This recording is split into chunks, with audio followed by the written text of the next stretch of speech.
Welcome to Midwest Paranormal Presents Paranormal Soup. I'm your host, Jason Bland, and tonight's guest is Colm Holland. He's the author of The Secret of The Alchemist. You remember that book? I remember reading it I was in high school. It was a long time, and I read Don Juan, and my friend's like, hey, you should read this book, The Alchemist. I really liked it. I think if you like that book, you'll like this. And I remember reading it, and I had to give it back. I wish I had my own copy. I was looking, and it hit me. I'm like, oh, no, I never owned this book. I read it, but I had to give it back. But we're going to talk about how this changed Colm's life. He actually was part of getting this book, #1 bestseller, The Alchemist, published and out there. And he met the author, Paulo Coelho, if I got that right. And kind of had a life-changing event with him, I think, if I'm reading his book right now. We're going to get into that. Manifestation, that's one thing I've always wondered with the alchemy, people manifesting things in their life, but it's just more about the spiritual journey too.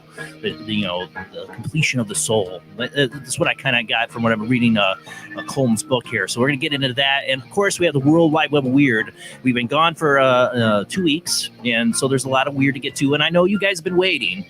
We've been posting the videos a little bit at a time from the last show, the ITC Spirit Box night. There's more videos coming this week. We should probably wrap it up this week and get the last of the phone calls. I know some of you guys have been asking me, when's my phone call going to get edited? It will soon. We're working on it. We'll have them out soon. But we got a lot to get to, so let's go ahead and roll on into the show.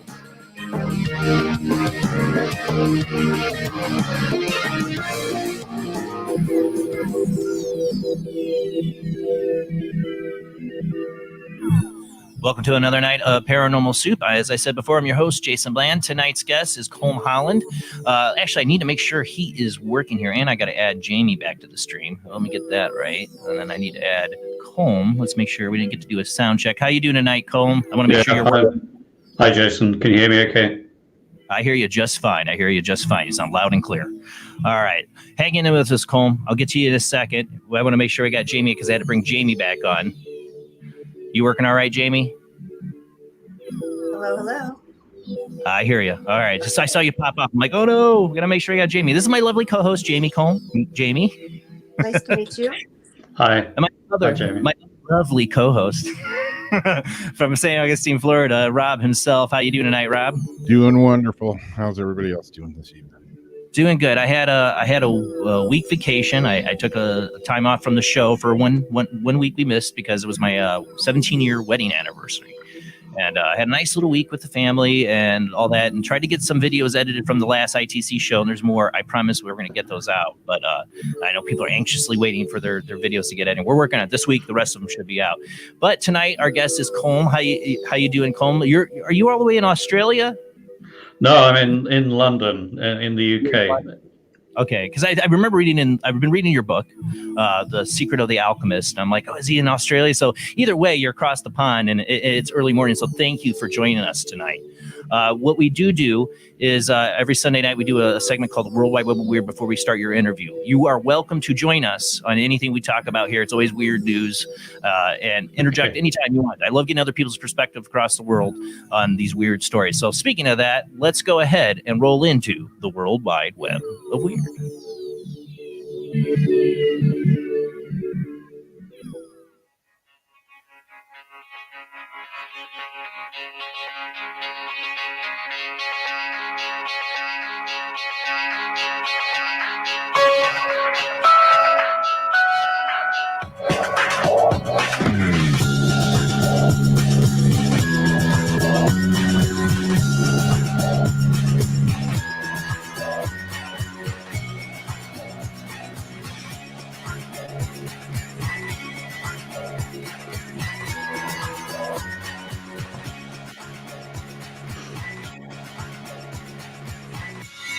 Tonight on the World Wide Web of Weird, I figure we might as well get this out of the way since we've been gone for 2 weeks. The world keeps going more insane, and this one's an ongoing story and getting a little more juicier as it goes. Is the whole UFO disclosure movement? Well, this one from Unexplained Mysteries and all over the place. It's viral. Pentagon has materials of off-world vehicles.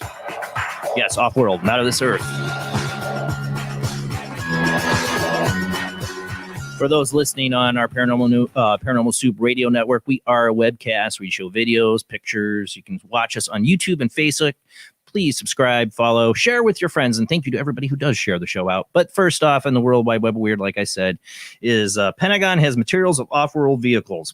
Advanced Aerospace Threat Identification Program, or AATIP, which was a top-secret initiative designed to investigate credible reports of UFOs, allegedly closed its doors back in 2012. Allegedly, right? However, since then, there have been ongoing rumors suggesting that such investigations did not actually stop. For a new report published by the New York Times to seemingly confirm that this is indeed the case, according to the article, UFO Task Force continues to operate as part of the Office of Naval Intelligence and aims to standardize collection and reporting of sightings of UAVs. According to a recent Senate committee report, goals include determining if such objects are linked to adversarial foreign governments, as well as whether or not they pose a threat to the military. The report also quotes from Nevada Senator Harry Reid, a key figure in the original AATIP program, as saying that he believes that the materials obtained from crashes from other worlds have been studied by aerospace companies under government contracts for years. But he's kind of backed up on that. He's kind of come out and it's like, no, I don't think they're off-world, or maybe they're not. I don't know. He seems a little iffy on that, Senator Reid. After looking into this, I came to the conclusion that there were reports, some were substantive, some not so, that were actual materials that the government and the private sector had in their possession, he said. Even more intriguing still was a quote from astrophysicist Eric Davis, a consultant with the original program, who claimed to have studied materials that we couldn't make ourselves. According to the report, as recently as of March this year, he gave a briefing to the Department of Defense on the topic of retrieving materials from off-world vehicles not made of this earth. If it's all true, then we're likely to be hearing more about these revelations in the near future. It seems the U.S. government knows a lot more about the topic than they're letting on. Well, yeah, that's the understatement of the century. In my opinion, at least. I this is what's bugged me about the whole UFO disclosure thing is I've been into this since I was a little kid, and there's so much more than the government programs have studied this that are secret, that have this stuff, than the AATIP.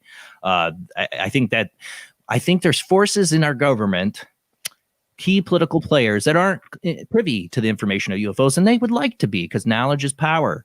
And that's why you had people like Bill Clinton when he was in office trying to dig around and find out information. It's, not the only president to do that, because they don't let them know. It's secret. It's beyond them. All right. Next up, continuing on this story, and another one from Unexplained Mysteries, Senator Marco Rubio would prefer UFOs to be aliens. Rubio is acting chairman of the Senate's Intelligence Committee, certainly no stranger to the topic of UFOs, having asked the heads of American intelligence agencies to compile all their data on the subject last month. During a recent interview with CBS reporter Jim DeFade, he commented on a declassification of 3 U.S. Navy pilots' videos. Of course, we all know those, the Tic Tac videos. While the footage, which made headlines news, remains one of the most significant developments in the field from years, certainly seems to show something unexplained. The question exactly what these objects are and where they come from has long been on Rubio's mind. We have these things flying over our military bases and places where we're conducting military exercise, and we don't know what it is, and it isn't ours, he said. Frankly, if it's something outside this planet, that might actually be better than the fact that we've seen some sort of technological leap from Chinese or the Russians or some other adversary that allows them to conduct this sort of activity.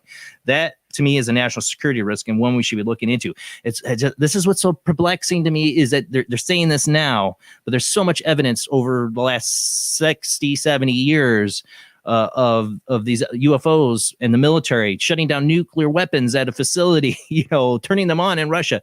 There's plenty of evidence that these things are, not of this world and might be a threat. Something you should be concerned about, but now we're getting it. We're in election year. And I always say the October surprise. I mean, what the heck's going to surprise us now? It's 2020. What's really going to surprise us now besides aliens coming down and landing right on the front of the White House lawn or something? I don't know. It's going to take. And then they let out the dove and beep, beep, beep, and they shoot it. No. Where's the reference? Look up. Great movie. And then you got this. This is probably why aliens are not coming here. Okay. From Unexplained Mysteries again here. Texas State Representative Jonathan Strickland angered many by suggesting that aliens would need to be Christians. I'm not, this is his view. Okay. Commenting on yesterday's New York Times story about the Pentagon possessing materials of off-world vehicles, Strickland headed to Twitter and wrote, "If aliens are real, salvation through Jesus Christ is the only way they enter heaven." He tweets, his tweet was met with considerable criticism. Really? With users decidedly unimpressed with the assumption that advanced extraterrestrial races from across the cosmos would adhere to the same religious beliefs and values as a subset of the human population here on Earth. The question of what sort of religious beliefs aliens might have has been around for years. Certainly, it's plausible that intelligent beings from other worlds might have their own religions and belief systems shaped on factors specific to their circumstances. Really? You think? Some argue that the aliens' race capable of traveling through the stars may have shunned all forms of religion entirely in favor of philosophy based purely on science and perhaps even higher understanding of nature and the universe. Yeah, that science fiction has explored this thoroughly. This concept.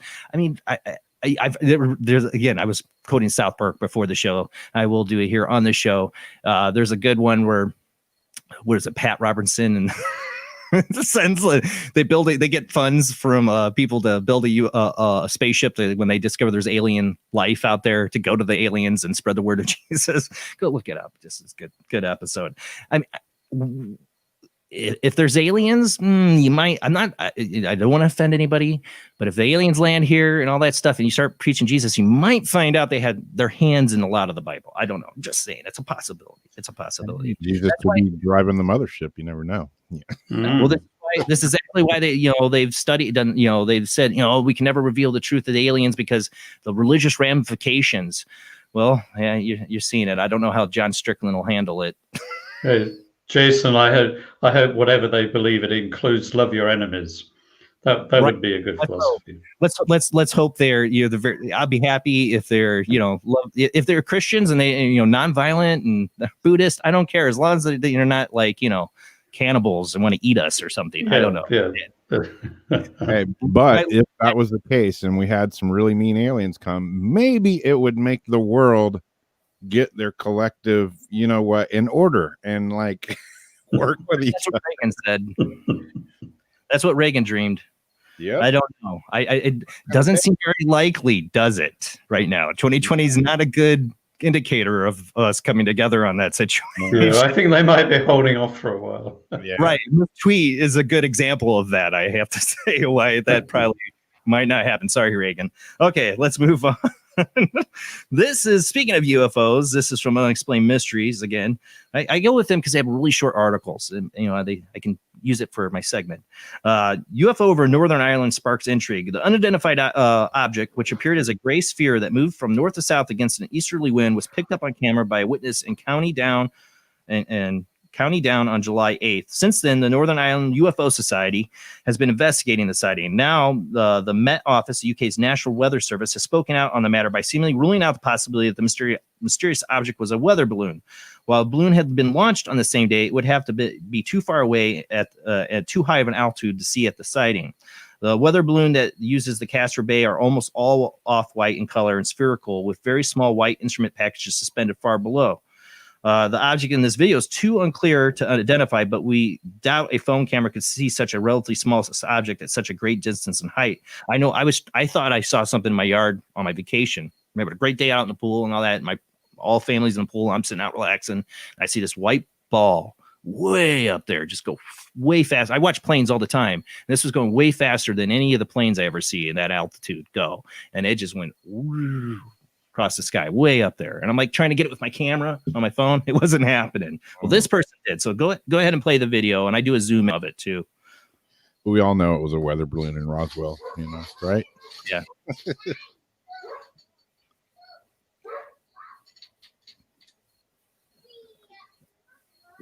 It's very similar in the way how this one's a height, except mine was just completely white. It's only about a 20-second clip. Now this is a zoom in of it.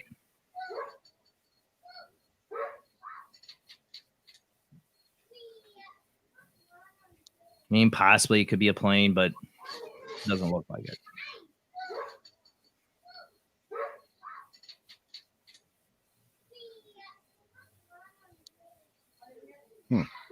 There's also, this is also from the founder of the Northern Ireland UFO Society, Chris McMurray. There's been a report of a second sighting that took place a few weeks earlier by one approximately 5 miles away. So somebody saw something very similar around in the same general vicinity. So now it makes I want to go back. I want more time off so I can go out and look for UFOs during the day. I'm always going out at night and looking up, like, can I see something? I only saw the one big UFO that I know for sure was a UFO in my town when I was a teenager, and nothing ever again. I'm like, come on. Then I say that, and then I get abducted, and I get what I asked. Right. Yeah. All right.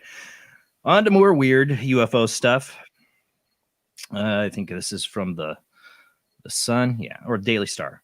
Possible cattle mutilation reported in England. A paranormal investigator in England suspects that a calf, which recently died under mysterious circumstances, may have been a victim of the cattle mutilation phenomenon. The creature at the center of the staged case was reportedly discovered by a man named Albert Tice, who stumbled upon the dead animal while walking in a field earlier this month in the community of Todmorden. Puzzled by a carcass' peculiar condition, he reached out to a paranormal investigator, Deborah Hatswell, about the curious find. Upon examining the remains of the unfortunate calf, she just observed that the cuts are extremely clean. There are no signs of an attack or a chase. The ground is far too clean for this to involve a dog or cat. Hatswell went on to postulate that the way in which the animal was slain doesn't fit with the classic signs of any normal beast here in the UK. Specifically, she noted that there was perfectly cut wounds on the side of the animal that were very strange, as if the flesh had been scooped. Furthermore, her opinion that remains being found in the middle of a field, that they were no tire tracks, no footprints to be found, which seems to suggest that the calf was dropped off from above. Interestingly, no one has come forward yet to claim the calf, which Hatswell found to be particularly odd, since British law requires reporting of dead livestock. So, like, if somebody owned this calf and went missing, or it's dead, if they knew it was dead, they should report it. Based on her assessment of the case, the paranormal investigator ultimately concluded that this kill has all the classic signs of animal mutilation. There was other pictures that were kind of got a little too gory, so I didn't want to show them. But you can see around the mouth where the flesh is gone. Now, there's some scientists have come out there and said that this is this can be caused by animals that do eat it, that gnaw away at it. The flesh kind of recedes back. I don't know. I'm not a pathologist to know if that's the case, but the fact that there's no footprints or tire tracks or anybody, why is it there? Somebody's missing a calf somewhere. It's weird. And if it was picked up, just saying, by a ship, who's to say that it's a calf from the UK? It could have been from Texas here, They got what they want. I'll never understand. There's so much mystery in the UFO phenomenon and aliens and abduction. The cattle mutilation thing, there's so many unanswered questions to that. Some people believe it's a military experiment. Some people believe it is aliens. What would the aliens want with a bunch of cattle? And then there's the really scary stories of human mutilations. I don't know. All that, all that kind of creeps me out. Maybe you don't want to see a UFO. I don't know. But why are we still having this? Is it just something we don't understand? Are we misrepresenting it? And it's nothing real. It's no cattle are being mutilated by aliens. I would love to know the answer. The real thing I would want to know is, why are they doing it if they're doing it? And if our military is doing it, I really want to know why the heck our military is doing it. But this has been, Linda Moulton Howe has been covering this 30 years now. Yeah. We still haven't any better answers to this. That's the UFO field. If the military was doing it, why would they just drop it off? They would dispose of it, maybe disappear. And we have our cattle mutilations here, but a lot of the first cattle mutilations, I think, started over in England and Europe more than they started here. I don't know. I don't remember that. And I've never got Linda Moulton Howe on my show because it was too late at night for her. Really nice lady, but she didn't want to stay up. Yeah. But I would always wanted to talk to her about cattle mutilations, because it's like, why would aliens need cattle? What are they doing? What's the experiments? Couldn't they just, one of their underground bases, just have their own cattle? I don't know. Get your own cattle, aliens. All right, let's move on. Around Skinwalker Ranch, I always thought it was weird, but they had the horses that actually looked deflated. Yeah, that is, Skinwalker is like its whole other thing, like a whole other dimension of what's going on there. God. All right, this one from my bucket list dream hotel to go investigate, the Stanley Hotel, because yes, I love The Shining. Stephen King's The Shining was based off of this hotel. Eerie picture taken in notoriously haunted hotel, and this is from Coast to Coast in Colorado, features what some suspect is the head of a spirit caught on film. The spooky photograph was taken on Sunday evening during a ghost tour at the Stanley Hotel, which famously served as inspiration for Stanley Kubrick's film The Shining. Or not really, because Stanley Kubrick, Tim, who wrote this? Did Tim Binnell make it the Stephen King book, The Shining? Because Stanley Kubrick didn't use the Stanley in his movie. Might be confusing for people. He used a different hotel. The group's guide, Marina Perkle, shared the image on Facebook and provided a bit of background as what people are seeing. This was taken tonight by one of my guests on a spirit tour, she wrote. This is a portal mirror in the basement of the concert hall where people often see glimpses of other dimensions. You can clearly see a face peeking around the side. Indeed, as Perkle observed, there does appear to be someone's head looking out from the reflection of the mirror. The original version of the image, which I couldn't find, that's what I wanted to find, which the tour guide later provided, may be even spookier than the enhanced vision, as the potential ghost looks particularly out of place in the scene. I'm guessing as you zoom back, it's just coming out of the mirror. Nobody would know. How would a person be standing sideways like that to get their head in? Or did somebody poke their head in the middle of this group? Of course, one that cannot rule out the possibility of the apparition in the photo was someone else on the tour who happened to be in the right place at the right time, especially since the guests are encouraged to take pictures of the mirror in hopes of capturing something anomalous with their cameras. With that in mind, what's your take on a particular photo? Blah, blah, blah. That's what they asked. My take is that it's too much of a possibility on a tour that it's a person. I mean, it looks solid, but it does look a little off. I don't know. Looks like Uncle Fester. Yeah. You know, I'm guessing what they're talking about with the photo, because you can see it's the mirror. If somebody was in the shot and the way the head is, you would think you would see them in the photo. From, you know, you wouldn't just get the reflection like that. Yeah. I wish I had the other shot of it. Darn it. But it's interesting. There's been a lot of, the last 2 years, we've gotten a lot of really out there photos from the Stanley Hotel, and from different people, not from one source, from people going there. And they don't even, I don't think they do tours. I don't think they let people ghost hunt there anymore, which I'm sad. One day I will, even if I just get to visit and see it as a tour, I want to go to the Stanley. Yeah. It's like my bucket list thing. All right, let's get to this last thing. I'm going to sound really old here, because I don't get any of this. I don't get this, but it blows my mind what happens with people on TikTok. So Moon Witch Hex claim circulates on TikTok. All right. After rising to prominence worldwide over the last 2 years, TikTok, which I don't use, has seen more than its share of bizarre controversies, viral phenomenon, and posting trends. This is latest example is no exception. According to reports, several witches on the platform, who are part of a community known as Witch Talk, I didn't know about any of this till now, are under the impression that one of their own has hexed the moon. The strange revelation has generated a great deal of debate. And I kept on seeing this post about, what was it? TikTok witch babies or something like that. I'm like, what is going on TikTok? The strange revelation has generated a great deal of debate, with many expressing concern about the ramifications such occurs. I went forward. Sorry. According to reports, several witches on the platform, or part of the community known as Witch Talk, are under the impression that one of their own has hexed the moon. There we go. The strange revelation has generated a great deal of debate, with many expressing concern about the ramifications such as cursing the moon holds. It remains unclear whether the claim originated or indeed is actually based on anything at all. Yeah, I don't think it's based on anything but some crazy people on TikTok. But it's like people are going nuts about this. The reaction has even been described as a form of social media mass hysteria. With this big shift in energy from the gods many of us work with, as their energy practitioners and worshipers are, and honestly, anyone spiritually in tune may feel mood swings, unable to do spell work. Just overall, everyone's energy has been thrown off, and a lot of us are very anxious now. That's called 2020. That's the year you're in. I don't think it's because somebody hexed the moon. Maybe that is what's going on. Maybe that's what's wrong with 2020. TikTok witches. But wait, Jason. Yeah. Sorry, Rob.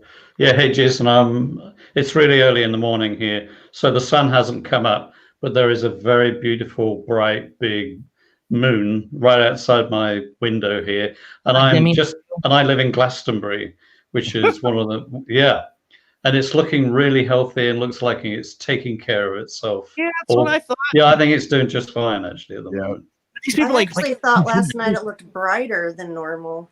Yes, it looks amazing at the moment. I honestly think the moon's like, an alien space station up there, but that's just my opinion. I doubt some TikTok witches. But like, Jamie, you were reading into this, so there's like groups of witches on TikTok or something. I don't understand. Like, so like basically the baby witches are wanting to hex the moon, and the older witches deities are upset because they're hexing, like Apollo, for instance, a Greek god who is a god of medicine, and we're in the middle of a pandemic. So they're saying, with what they're doing, it's weakening them. Like their candles aren't lighting and offerings aren't being taken. It's just putting a really big uprise in spiritual I mean, I believe in works. the power of mass consciousness. I do. I think if enough TikTok baby witches believe in something, it might have some little effect. I don't know. But it's Maybe 2020. Sounds like a Frank Zappa song. Right? It does. And then and everybody's up in the roar because they want to ban TikTok. I don't use TikTok because it does hack your phone. It is violated of many of the privacy agreements. You shouldn't use TikTok, Jamie and Rob. But I'm not for banning it either. I think that's completely stupid. But that's it for the World Wide Web of weird. As weird as it gets. I know. I had to cover the UFO, all the stuff's going on in the UFO community. I'm like, is it bad that I'm kind of like hoping for an October surprise, Colm, that's going to be a UFO landing on the White House lawn? I think that would just top everything. I've been calling it. Yeah, I think I've been calling it for 5 years at some point, but 2020 really feels like that's the only thing left. That's the only thing left. Why not? I think we're going to have a false flag alien visit or something. We get in the Project Boom. Too many rabbit holes to go down there, and we got a show to get to. Colm, we're going to go to commercial break. When we come back, we're going to talk about your book, Secret of the Alchemist, and your meeting. I'm saying, Paul, oh my God, I don't want to say how many years ago it was that I was in high school. I read this book. Paulo Coelho, is that how you say his name? Yeah, Paulo Coelho. It's fine. Paulo Coelho, butcher of names, but I think back when I was in 17 or 18 when I read this book, I probably was nowhere near close to pronouncing his name, but maybe a little better now as I've matured. All right, guys, we're going to go to commercial break. When we come back with our guest, Colm Holland. We're going to talk about his book, The Secret of the Alchemist, after this short commercial break.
Join us every Wednesday night at midnight Eastern Standard Time for Weird Wednesday, the live stream, with your hosts Jamie, the Living Dead Girl, and Rob, the Phantom, where we'll talk about all things paranormal, including zodiac, astrology, tarot card and oracle card readings, live ghost boxing and spirit communication, where we'll do voices from beyond the cold case files.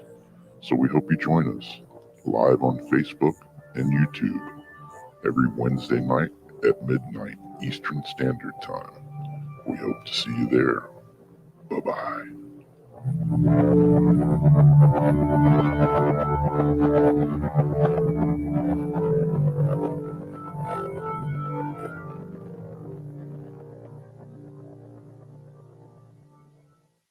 Bring life to the dead.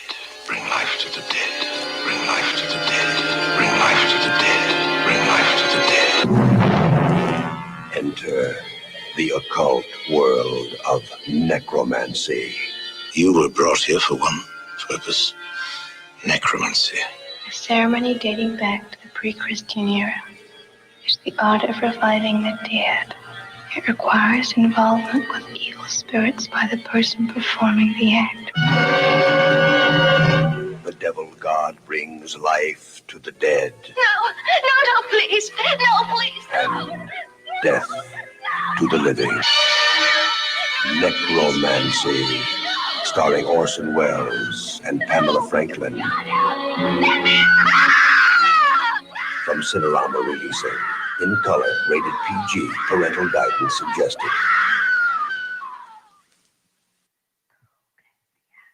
The international chart-topping Haunted Horror of Haverfordwest has been described as Terrifyingly real, a must-read. Shocking and chilling brilliance. Genuinely worrying, utterly frightening. Don't read before bed. Described as one of the spookiest writers out there, best-selling author G.L. Davies presents Haunted, Horror of Haverfordwest, the true paranormal account that is shocking the world.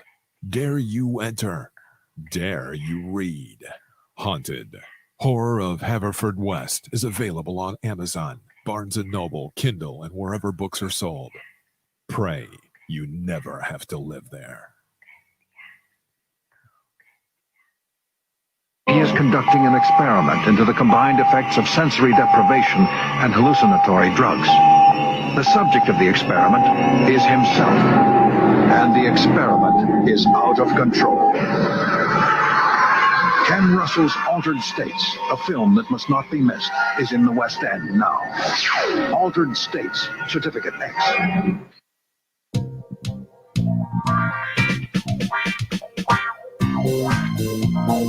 The night is alive. Join us and take a walk on the weird side when you tune in to The Kingdom of Nye, hosted by Heather Wade, the finest in late night talk. Listen live free weeknights starting at 9 p.m. Pacific time at thekingdomofnye.com, talkstreamlive.com, and the Paranormal Radio app. Wanna take a ride? Do you like rock and roll? Do you enjoy a good story? Wish You Were Here, A Rock Fantasy, is a book inspired by Badfinger. It will not only entertain you, but intrigue you. What is it about? Well, Thomas is searching for his bandmate and friend in heaven, and in spirit has helped pen this story. He meets an old friend and famous new ones on his afterlife voyage. Midwest Book Review said, Wish You Were Here, A Rock Fantasy, is a book inspired by Badfinger. It's a quirky story by Joyce S. Isaacson and is unique, original, and deftly crafted metaphysical novel that showcases the author's genuine flair for character and narrative-driven entertainment that is simply riveting from first page to last. Wish You Were Here, A Rock Fantasy is now available on pennantpublication.com, Amazon.com in paperback and hardcover, and also on Kindle Unlimited. So check it out now. Wish You Were Here, A Rock Fantasy. Switch to DCS ranging.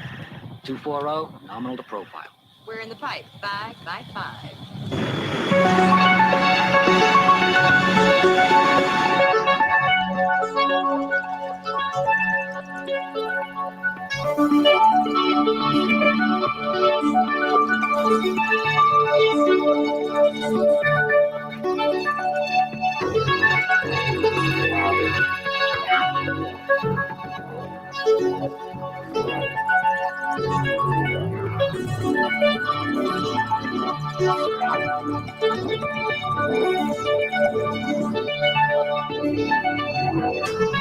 Tonight on Paranormal Soup, our guest is Colm Holland. Colm Holland spent 25 years working in sales and marketing in the publishing industry. He was a member of the Harper Collins team, which published Paulo Coelho's The Alchemist in 1993. Colm teaches art of alchemy in everyday life, and he has devoted his life to true empowerment through inner transformation. He's joining us from the UK. And it was in the bio. I totally missed that. Colm. He was like, where are you at? Australia, UK. He's in the UK, across the pond there. He's supposed to see the moon, though, right? In The Secret of the Alchemist, Colm Holland reveals how you can discover the power to miraculously change the world around you beyond all recognition and for the better. We could all use that right now, right? Colm will tell you the story of his encounter with Paulo Coelho in his best-selling book, The Alchemist, and how discovering the secret in Paulo's novel gave him the insight to achieve true empowerment in his life. Alchemy is all about transformation and draws upon the greatest power of all to convert seamlessly insurmountable obstacles into life-changing experiences. Through an honest account of his own, often difficult quest to live life to the full, Colm offers you the chance to draw on his discoveries and other real-life stories to inspire the pursuit of your dreams and reach your goals. How does he know? As he wrote the book, Colm asked love to give he wrote his book. Colm asked, love to give you, the reader, everything you need to become an alchemist in your world. And I've been reading Colm's book. I haven't finished it yet. But at the very beginning of the book, when Colm talks about where he's at in his life, I can really relate to that right now. So maybe I could get some help with this and be an alchemist in my life. I could definitely use some changes, especially with going back to work after my vacation. I was really thinking hard reading Colm's book. I'm like, I really relate to this. And maybe you will tonight. We will open up the phone lines after the second commercial break. You can call in and ask your questions to Colm. But let's go ahead and get rolling in with our interview with our guest.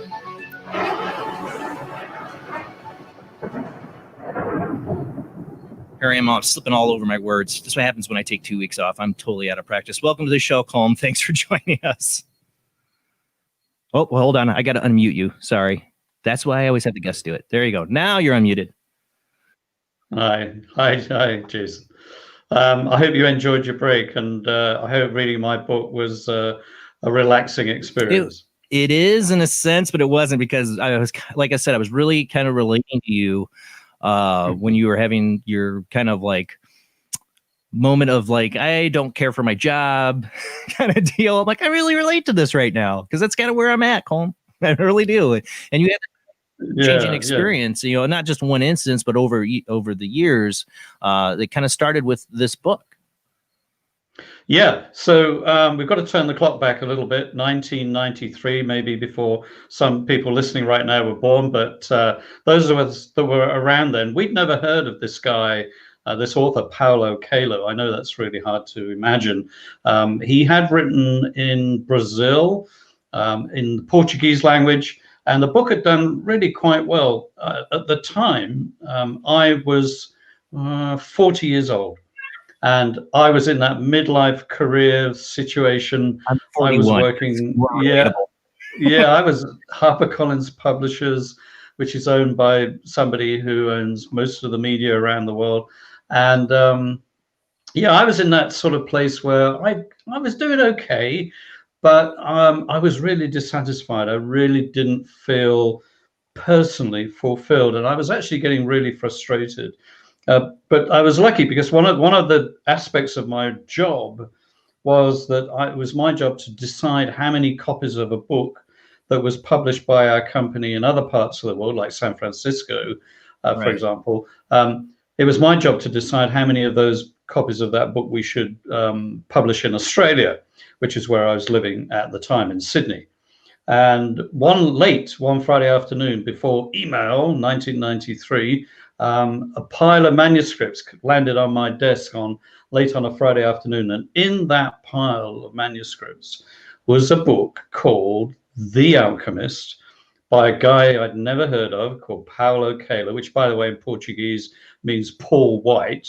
So that kind of puts it into perspective. And I looked at the cover, and it was just a A4 paper stapled together, hadn't been published yet, and no note on it. Usually my colleague would write a note saying, hey, this is amazing, you need to read, make sure you read this one. But there was no note, but I loved the cover. And if you Google the original cover of The Alchemist, you'll see it's completely different. This is the one that most of us know. I'm going to see it there, yeah, The Alchemist, Paulo Coelho. That's one of my study copies. Look, you can see it's well worn. Read when I was in high school. Yeah, and it's written all, I've got scribblings all through it, underlinings, all that sort of stuff. But the original cover was purple. It had the shepherd boy, who's Santiago, and those of you who know the story will know who Santiago is. Those who don't, I highly recommend you grab a copy and get reading it, because it is an amazing story. But the cover grabbed me, and I was a professional publisher. You're not supposed to judge a book by its cover, right? We all know that, but it got me. It had a picture of this Arab dressed figure, and on his forehead was the all-seeing eye of God. And that, I don't know, something happened. So I broke the rule, threw it into my briefcase, took it home on the weekend when I was meant to be spending time with the family. And Sunday afternoon, I got out into my backyard in Sydney. It was a beautiful day. And I thought, I'll just give this a quick skim read, just see what this is all about. Well, 3 hours, 3.5 hours later, right up to the last page, I just absorbed every single word, and something was happening to me just as you kind of resonated a bit with my book, there was a massive resonance going on with this Paulo Coelho work. And I'd been on a spiritual journey. I'd been on a journey of transformation of sorts since I was about 18.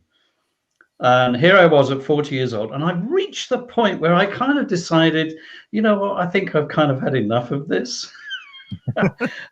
I think I've kind of reached the point, and I'm doing okay. You know, I've got a good career. I'm in a position that a lot of people in publishing would really want to be in. But my heart, and this is what the Alchemist by Paulo Coelho did, it woke my heart up again. And it made me want to say, is this it? Is this really, you know, all there is? Because if it is, then there's something about the story of Santiago that Paulo has written here that's saying to me, you know what? Maybe this isn't all it is. Have you really fulfilled your dream, Colm? Have you really found the fulfillment that you began to want as a small child? Has that childhood dream completely died? Is this it? And I decided that if I was feeling this, then what we were sitting on as a company was probably going to be one of the biggest best-selling mega books of all time. So I don't know whether people realize this. The Alchemist by Paulo Coelho has sold over 85 million copies in 70 different languages. And it's only ever been beaten in the Guinness Book of Records on the number of books sold by a living author by one other author. Do you guys want to guess who the other living author?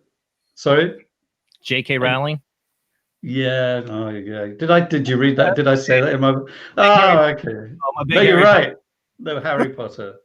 So here's the spooky thing. First spooky fact of this story tonight, guys, is both The Alchemist and J.K. Rowling's Harry Potter and the Philosopher's Stone are covering the subject of alchemy. Yeah. Oh, yeah. Big time. You know, I wouldn't even think about that. But yeah, I would love to meet J.K. Rowling, like just to pick her brain, like to figure out like where she was influenced, you know, because I mean, there's so much within those. Well, books. she did study alchemy for 2 years. Oh, yeah. I've seen her in an article she wrote. She studied alchemy for 2 years, and so did Paulo Coelho. So there was a few things starting to happen in my head at around 40 years of age. And one of those things was, well, what is this alchemy stuff? What is this going on? Anyway, cut a very long story short, I just want to tell you about how I met Paulo, because this is a really interesting fact. So Monday morning, so Sunday night, read the book, very excited, got a bestseller on our hands. This is going to be amazing.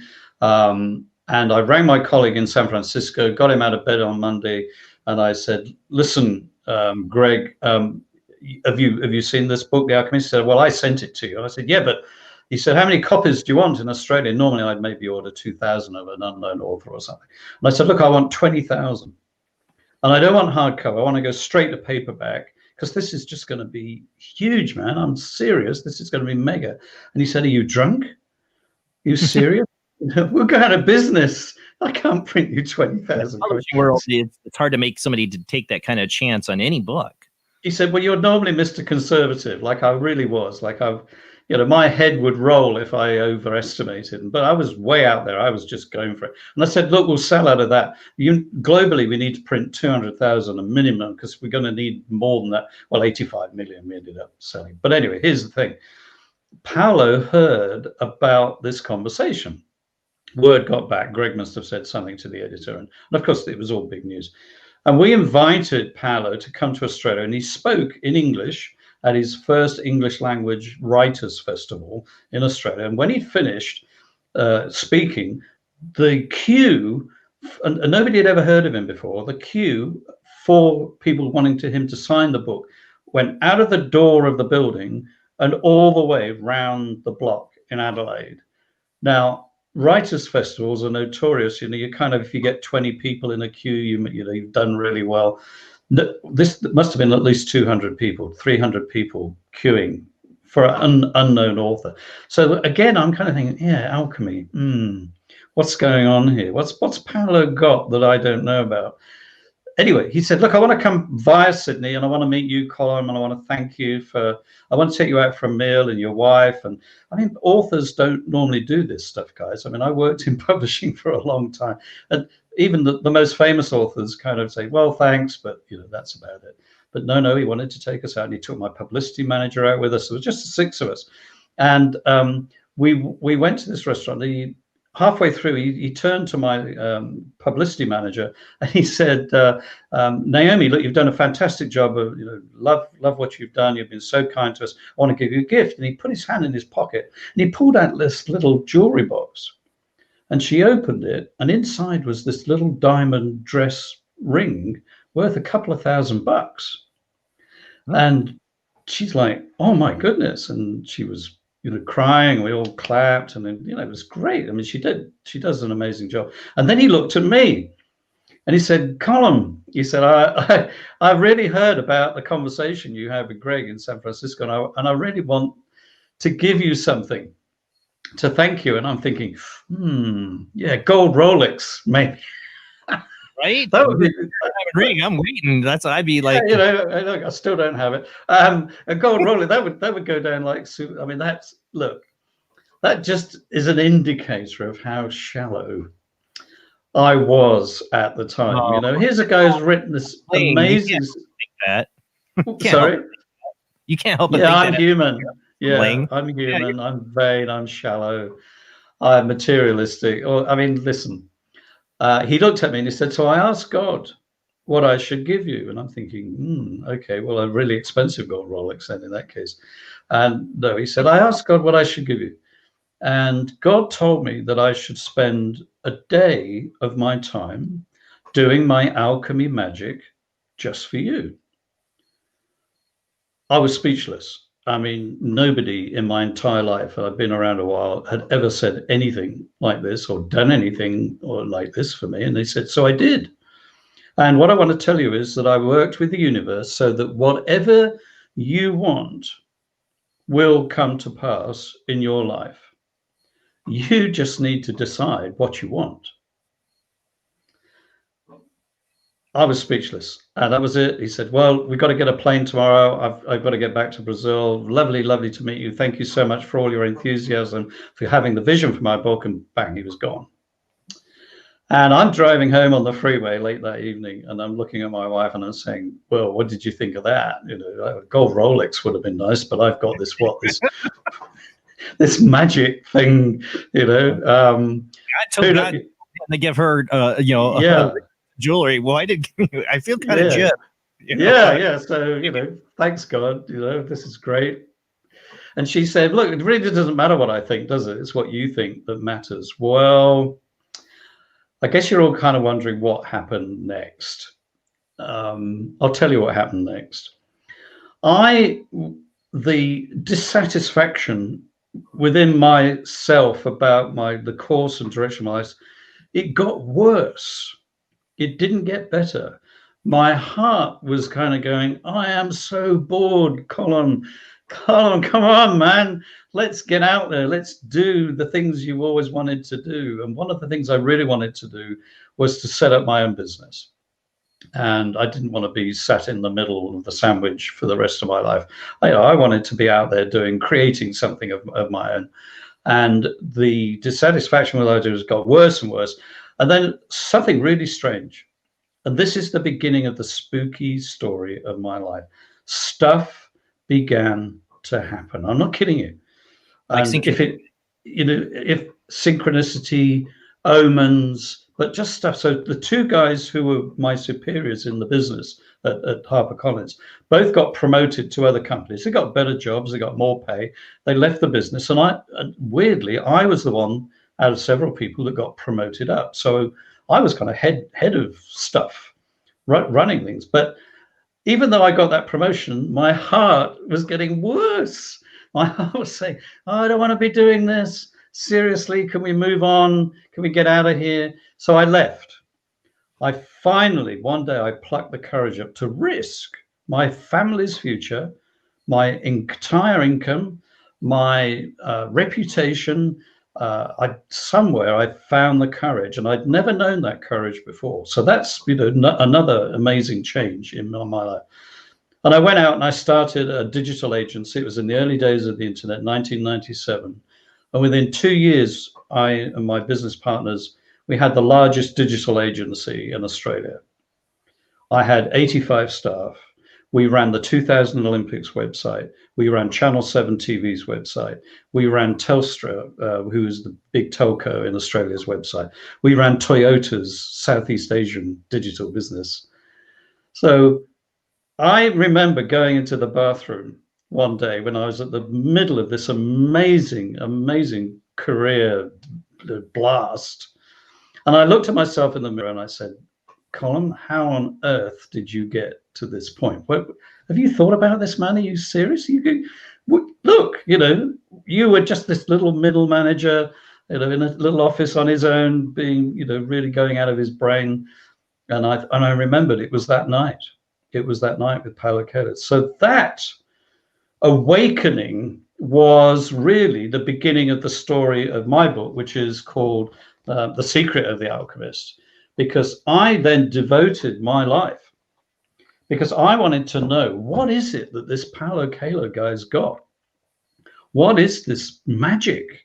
What is this ability that, in my case, to enable me to just know what I wanted, to act on that, to find the courage to do it, and suddenly the whole universe kind of just opened up for me. And we're now talking, 27 years later, every day, guys, I'm not kidding you, every day I wake up with such enthusiasm, because I just want, what amazing miracle, what kind of amazing magic is going to happen today. So in my book, and we can talk about that, I did discover one really important thing, that the real story of The Alchemist is not actually about a young guy called Santiago, a shepherd. It's a fable who just happens to go off to try to the pyramids to find some treasure buried in the sand, which when we're at high school, I mean, Jason, you studied at a high school. That's usually what we're taught, isn't it? That, believe in your dreams, trust in yourself, listen to your heart, listen to your intuition, and you will achieve, what you want to achieve. Quite frankly, that is what it is partly about. It is the hero's journey, and he's very, very cleverly used Joseph Campbell's whole idea of, mythology of how the deepest mythological story that all cultures seem to draw upon is the hero's journey. But it's so much more than that. This book is actually a manual on how to perform magic.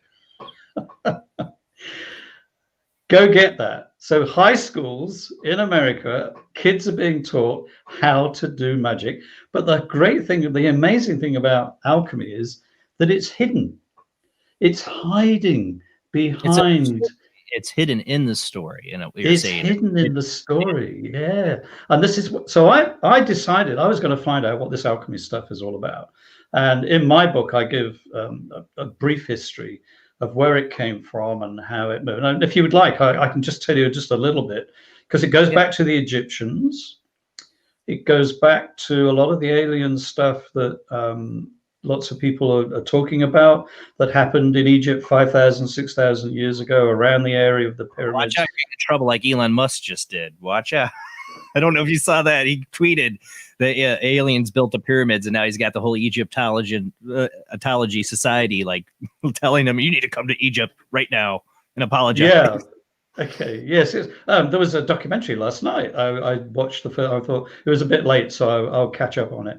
But there was a documentary about a guy who's saying there was a whole city there, and they've just discovered that there were real Egyptian people who. So what he believes, that this guy in the documentary, is that the farmers, when the area flooded, as it did every year, the farmers had nothing to do and they needed income, so they were paid by the pharaoh to build the pyramid. But either way, aliens, farmers, slaves, whoever, it's an amazing thing. So why would Paulo write about a shepherd boy going to the pyramids? Right. Well, that really got me thinking. So the story goes that alchemy began around 5,000, 7,000 years ago at the place where the pyramids were eventually built. And the Egyptian god, and in their mythology called Thoth, was the originator of a philosophy, if you like. It was never, the thing about alchemy, it's not a religion. It's never been a religion. There's nobody to worship. There's nobody to give 10% of your income to. But if you need to give 10% of your income to somebody, my email address is going to be on the bottom of the Paranormal Soup on Patreon. Shameless plugs. Anybody who calls themselves an alchemist and asks for 10% of your income, give them a wide berth, because they're a fraud.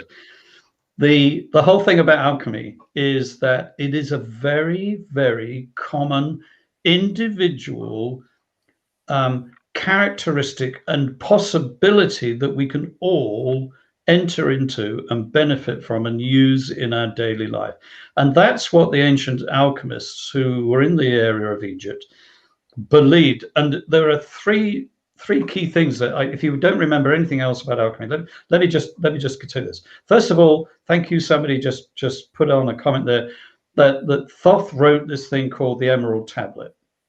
So the Emerald Tablet was an emerald stone which had his beliefs, and I've always committed to memory the first verse of the writings on the Emerald Tablet, because it encapsulates in a really succinct way what alchemy stands for. And it sort of goes like this. I'll paraphrase slightly, and that is that it is true without a lie, certain and most true, that which is on earth is like that which is above, and that which is above is like that which is on earth, to do the miracle, it actually says that, to do the miracle of the one only thing. Now that might sound like a whole load of mumbo jumbo, but let's just unpack it for a second. So what it's saying is this, that there is no division between the spiritual and the earthly. There is no separation between the soul and the material world. There is no division between what is on earth and what is in heaven, for want of a better word. There's no division between what's going on out there in the universe, the stars, the planets, the cosmos, and what's going on in here in the human heart. Now, there was one guy who we really have to be grateful to, who decided at some point to collect all of the writings and all of the books and anything that had ever been written going back millennia. And that was a guy called Sir Isaac Newton.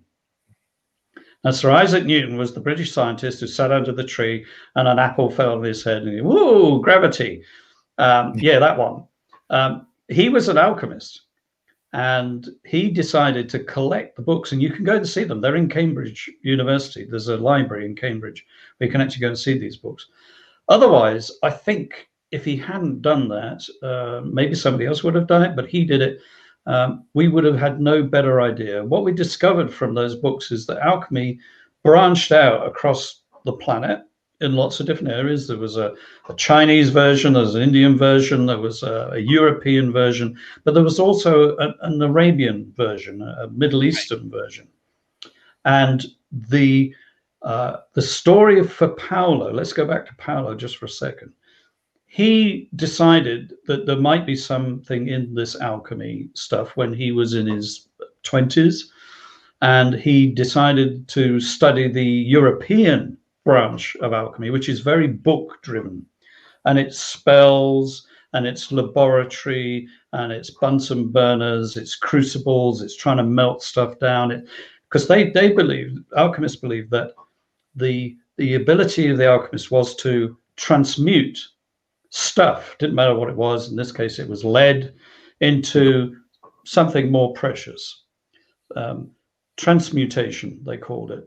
And the ability of the alchemist was to draw upon magic and the powers and call in, whatever, because if everything is one, if all things are one, as the alchemists believe, and that's definitely comes out quite a bit, in Paulo's story, then everything is transforming, and we are part of that transformation as well.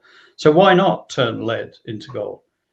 Now, the reality is that the European alchemists got so bogged down in the material concepts of symbolism of alchemy that it kind of, well, it got banned for a start by the Catholic Church, the Inquisition. That would certainly put things to it. You know, what do you want to do? Alchemy or be burnt at the stake? Decide now. No. Okay. What's alchemy? You don't know. Yeah, no, stop. No, okay, I don't want to do it. So that went kind of nowhere. But so Paulo tried to study that, and he spent quite a long time in that branch of alchemy. And he says in the foreword to one of the editions of The Alchemist is that it nearly destroyed his life. He got deeply into black magic. He got deeply into territory that he scared him to death. And he beat a very hasty retreat. And he was actually in Istanbul. And if you read his book, Hippie, which is his latest book, highly recommend it. And I've got an Omen story about the book Hippie, which I'll tell you in a minute. If you read Hippie, what you discover is that he went on the hippie bus. They were all going to Afghanistan, and they were, you know, the spice trail, or they're going to get enlightened and sniff a few things and smoke a few things along the way. And he got as far as Istanbul, and he encountered somebody who introduced him to his enlightenment, which was a different branch of alchemy.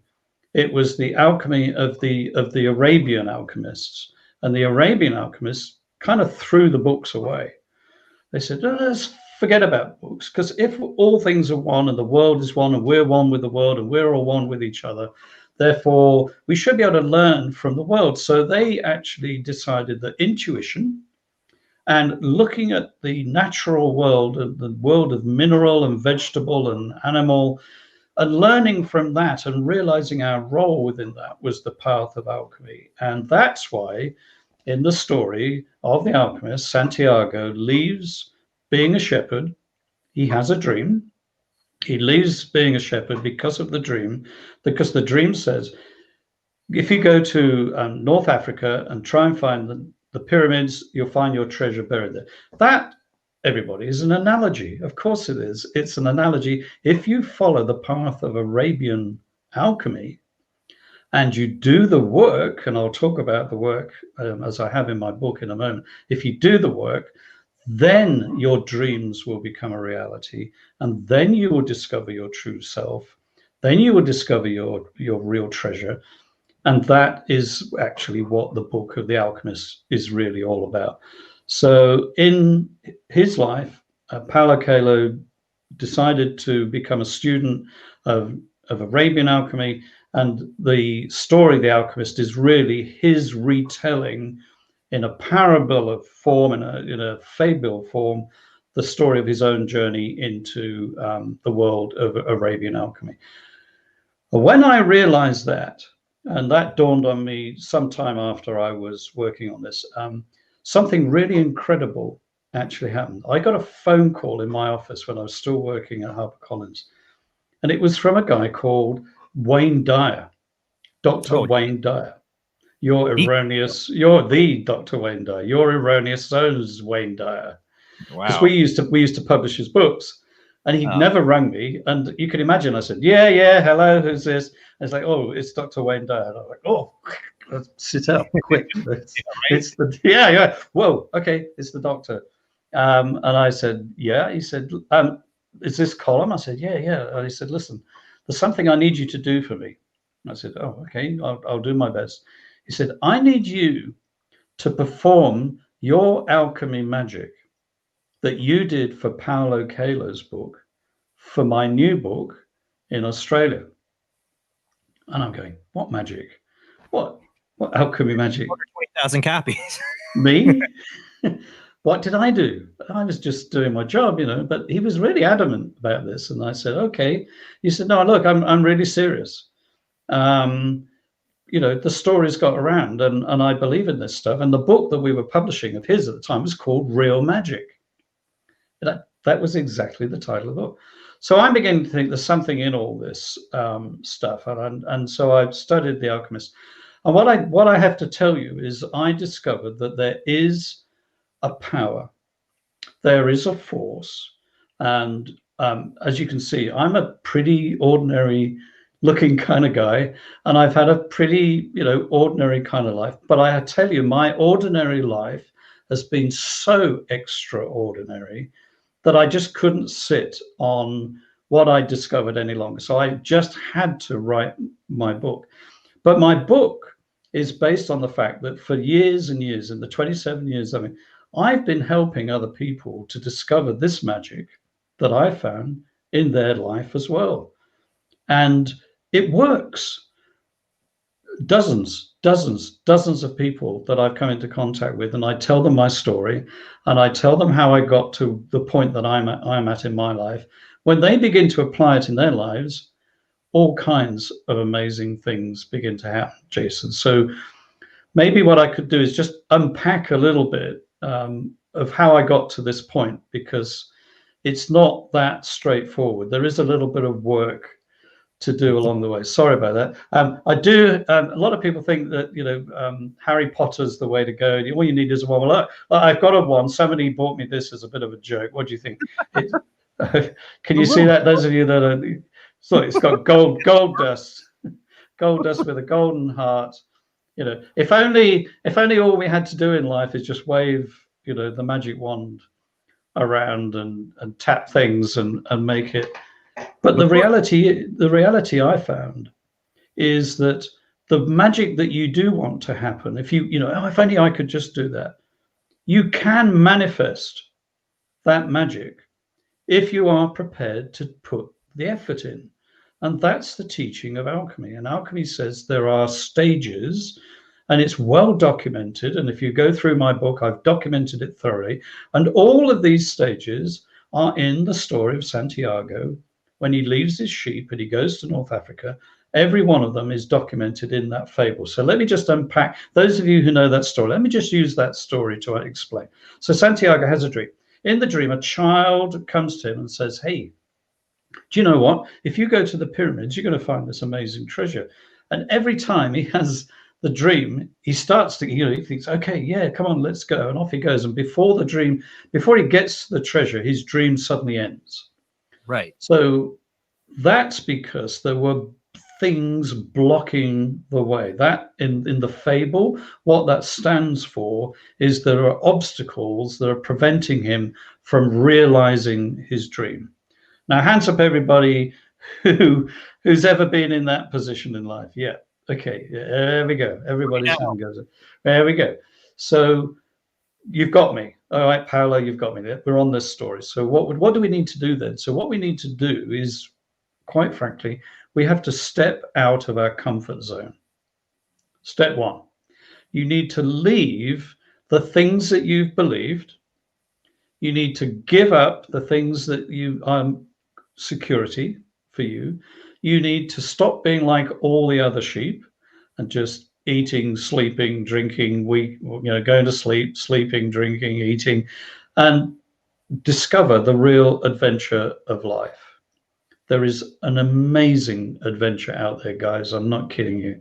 There is a world, a dimension that we were born to live. It's our true inheritance. It's our birthright. But how many of us, me included, spend years and years and years of just, I don't know, what is it? Laziness? Is it, I don't know. In my case, what was it? Is it complacency? Is it, good enough is good enough? So for me, I'm reading your book, and you're at a point, when you get to the point in your life where you decide to take this risk and leap out, you're at the same point I am in my life where it's like, I have a family to feed. Yep. My risk, I can't risk my family and their security, that, fear. That's the number one. Yeah. So in Paulo's story, Santiago takes the leap. Okay, he doesn't have a family, but he's, that was his chosen life. So he gets in a boat. Oh, he meets somebody first. Let's just talk about a couple of the characters here. There's one significant character who he meets who encourages him to make the leap. And that's a guy called Melchizedek. Now, those of you who've got any kind of biblical background, anybody read the Bible, Old Testament, New Testament, you'll know that there's this character called Melchizedek. He first appears to Abraham in Jewish mythology, and he's the guy who tells Abraham that he's going to have this amazing family and is going to be God's messenger on earth and so on. So that's Melchizedek. And Santiago meets this character Melchizedek, and it's Melchizedek who says that there is one important thing that's going to help you to make the leap of faith, that take that risk and step out and go and find your treasure. And that is this, that the greatest lie that most of us believe is that our life is determined by fate and that we have no control over it. And it's written in the stars, in the sense that it doesn't matter what we do, it's just going to happen anyway. And Melchizedek tells Santiago this is just nonsense. In fact, it's the most dangerous thing that you can ever believe. You are the captain of your own soul. There is only one person who can determine the destiny that you're going to live. There is only one person who is going to enable you to find your true fulfillment in life, and that's you. Nobody else. There's no God pulling the strings. There's no astronomy chart determining which way you're going to go next. In the end, only one person can make the decision, and that's you. And that was a real eye-opener for Santiago. And not only did Melchizedek do that, but once he told him that, he actually drew something in the sand, which we will never know probably. And he opened his robe, and on his chest was the high priest's breastplate that the high priest used to wear in the temple in ancient Israel when they were offering sacrifices to God. And he opens this, and a blinding light flashes into Santiago's eyes. And suddenly, when he reopens his eyes, on the sand, what he realizes is that Melchizedek has written everything that Santiago had ever done, and mostly all the things that Santiago had done that he didn't want anybody to ever know, the things that he was ashamed of. And what I realized in my life was I was 18 years old when that happened to me. I had an encounter with the greatest force on the planet, the greatest force in the universe, and that, everybody, for me, was unconditional love. I had an encounter with love that came to me in a way that probably has happened to many other people as well. And if you read my book, I explain it a bit more. I don't want to put it into a certain box. I don't want to box it in. I'm just going to keep it loosely and call it unconditional love. But love came to me in a way that said, you know what, Colm, I love you just as you are. I love all the bad bits. I love all the bits that you hate. I love all the failings that you think you have. I love all the things that you judge about you. I just love you for who you are, not for any other reason, just because I love you. And that did change my mind. That was the beginning of the spiritual journey to me. I tried to turn that into a religion, that experience. I tried to wrap it up in Christianity, not with much success, I hasten to add.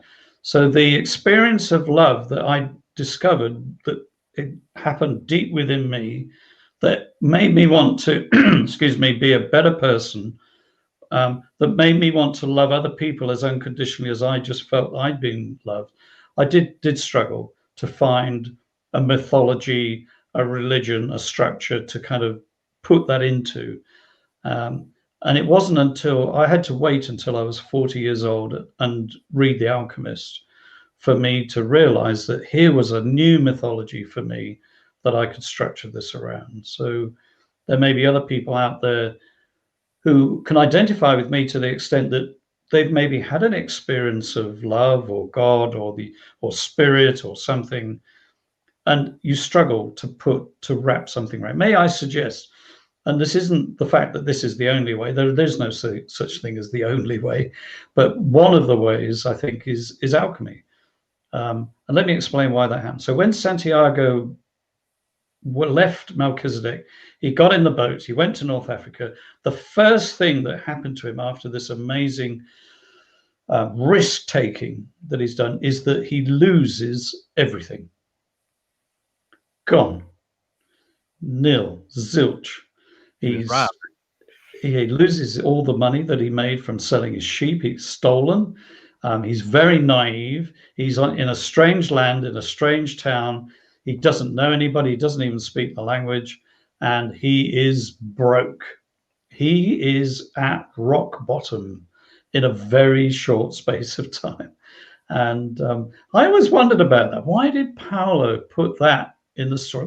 What is that? So I studied the principles of alchemy. And what I realized is that this is what's called the black phase of alchemy. Now, the black phase is very similar to what a lot of writers and many of us call the dark night of the soul. Dark, black, that's the whole thing. Alchemists knew all about this way before Christians started talking about dark night of the soul. St. John of the Cross, a Catholic poet, priest, monk, wrote a thing called the Dark Night. It was a poem. And that's where the phrase comes from. F. Scott Fitzgerald wrote about it. Lots of people have used that phrase since, but of course. But what it means is that we reach a point either through trauma or through grief or through some horrendous event, either a mistake or something of our own making or something that just happens to us. Maybe somebody abuses us. Maybe somebody treats us really badly, or life, just circumstances crush us in. This is the dark night of the soul. Now, when this happens to Santiago, he actually reaches the point of thinking, is this worth it? Is any of this, what am I doing? You know, why aren't I back in my bed, basically, with my sheep back in Spain? You know, I may as well, everything's gone. My identity's gone. My reason for living is gone. And that is what the dark night of the soul is. Now, I realized quite early on in my age, not long after I was 18, that I watched people go into these states of rock bottom, people who would try and escape this, you know, use alcohol, use drugs, go tripping out on some weird and wonderful theory, whatever, anything to sort of trip out from reality if we can. And of course, the more you do that, the worse it gets. When you come back again, guess what? That hole is going to be deeper. Guess what? That night is going to be darker. Guess what? The horror and the fire, Dante's Inferno, is just going to get hotter and hotter. So I thought some about this, and I made the decision that if you could go into the dark night of the soul voluntarily, if you could actually choose in a protected environment, and I think Alcoholics Anonymous help people to do this, by the way. I've got huge respect for Alcoholics Anonymous, is that they really understand this process. So if any of you out there are, you know, thinking, oh, where can I get some help with this? Yeah, I need a bit of assistance with, highly recommend it.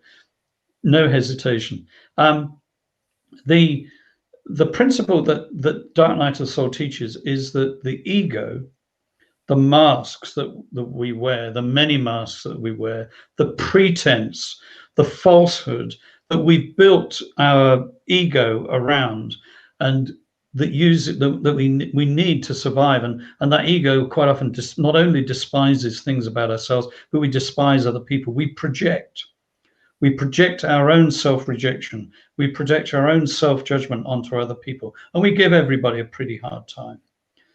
So that is one of the things that has got to be destroyed. And that's what Santiago went through when he arrived in North Africa, essentially. He lost the false sense of self, but for a reason. The reason we need to lose the false sense of self is to discover the true sense of self. And that true sense of self is the destiny that the story of the alchemist and the whole concept of alchemy is all about. And the process begins with the dark night, with the black phase, with that breaking down. If you think of an alchemist in his laboratory, and he's got 3 stages of the experiment, he's got to get from lead to gold. So the first thing is he puts the lead in the crucible, he turns on the heat, and what's he going to do? He's going to melt the lead and melt it and break it down, and all the gas is going to come off, get rid of all the flotsam and jetsam, of all the rubbish stuff that's in the mix, and get right down to the core matter. If we've never got down to the core matter in our lives, then there is no real step forward of transformation possible. You can't begin halfway through. You've got to go back to the beginning for real transformation to take place. And why do you want to transform? What is this treasure at the end of the process? Well, in my opinion, it's something that I call true empowerment. If you want to live a life of true power, if you want to control your situation, if you want to have the ability to love unconditionally and not, pardon my phrase, dump your shit on other people every 5 minutes, then true empowerment is what you're looking for. That is what is going to transform your life and other people. So it begins with the black phase. Now, Santiago, when he got to the point, oh my goodness, what am I going to do? I haven't even got any money to go home. He wandered through the town and he ends up at this place called the Crystal Shop. I don't know if you remember that. And I thought when I first read it, what? Why is he in a crystal shop? That's a weird thing to be. I've got a glass, look, cut glass crystal here, which I keep to remind myself. There it is, look, cut glass crystal. So that's the kind of crystal we're talking about, cut glass crystal. And he wanders into the shop and he sees in the window, it's quite dirty. So he takes the glass and he starts cleaning it. And he says to the owner, look, if I keep cleaning these, dirty glasses in the window, can I get some food? Please, I'm pretty hungry. I've got no money. I don't know how else I'm going to eat. And the guy says, oh, yeah, well, not really. I'm not going to give you a job. And he said, but yeah, okay, go on, clean those few glasses. And as he's doing it, for the first time in a long time, some customers see the glasses in the window and they walk in and they buy the glass. And, the merchant realizes, oh, hang on a minute, there's something in this young boy and his willingness to clean the crystal. Oh, yeah, okay, I'll keep him on. So what is this about? What's this crystal glass doing? And what's this shop all about? Well, if you study alchemy, as I have in my book, you'll realize that it's the white phase in the second point in the alchemy process. It's the point where, having reached rock bottom, having broken down the self to its really base material, much of which, by the way, we don't want to expose to the rest of the world because it's not usually very pretty. Right. It's those bits of our souls we would rather other people didn't know about. It's that stuff. It's the stuff we hide in secret. It's the stuff that we really value the least about ourselves. Now, the amazing thing in the story of alchemy, in the story of Santiago, and also in the principle of alchemy, that's the stuff that will become our treasure.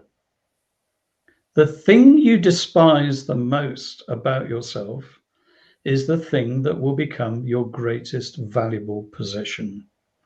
In my case, it was anger. I discovered when I went into the dark night of the soul, I had a pretty angry little boy inside. His name was Colm, and I spent my whole life, trying to keep him hidden, trying to keep him down. And I know somebody just said, when is the good stuff coming? I am going to get to the good stuff, but I'm sorry to frustrate you, but you've got to, this is the thing. If you just want to jump straight to the good stuff, then don't listen to me. Okay, I'm the wrong guy. We're coming on a commercial break here too, so they're gonna have to wait till after the commercial break. Okay. We are going to get to the good stuff. We are going to get, but there's a few stages you got to go through to get to the good stuff. Well, you know what it made me think of before we go to commercial break is I've talked about it on my show countless times. Is when I was 17, 18, I had a very paranormal experience. I've had a lot, but this was the one that really changed me. Was what I call a shadow person experience. This shadow being I would see right in front of me, physical being, wide awake, tortured me for months. Now, how it tortured me was almost like the dark night of my soul, because it knew everything I wouldn't tell anybody else, my darkest secrets, and used it against me. You know what I'm saying? But looking back at it all these years later, partly thankful for it. Yep. Because it made me look at things of who I was at 18 years old. It made me grow up. It made me face some things from my childhood that I would have maybe never faced if I hadn't had that paranormal experience. Absolutely. It makes me wonder. And to control your dark night of the soul, to do it, I'm more interested too to find out like what you did to put yourself in that without hitting rock bottom. Because I don't think anybody here wants to hit rock bottom to find out who their inner being is. Nobody wants to be broke and destitute to find that out. So I'm interested in that. We do got to go to commercial break, and we will open up the phone lines for your questions. But hang in there. There's a lot more to come. That's why I say about Americans. We want the quick pill. Yep. We want the fix. We want the what's instant. Give it to me now. It's very American. I always say it. Wave the magic wand. Yeah, wave the golden wand. That's all I'm guilty of it too. But we're going to commercial break, guys. When we come back, we will, like I said, open up the phone lines. Am I playing the right music? Wow. That's how out of practice I am. Out of practice. That's the wrong music. There we go. 2 weeks not doing a show. I'm completely playing the wrong signs. All right. We will be right back after the short commercial break.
When Alex Gardner is asleep, he has an extraordinary gift. The government wants it, the scientists want it, but to keep it may cost him his life.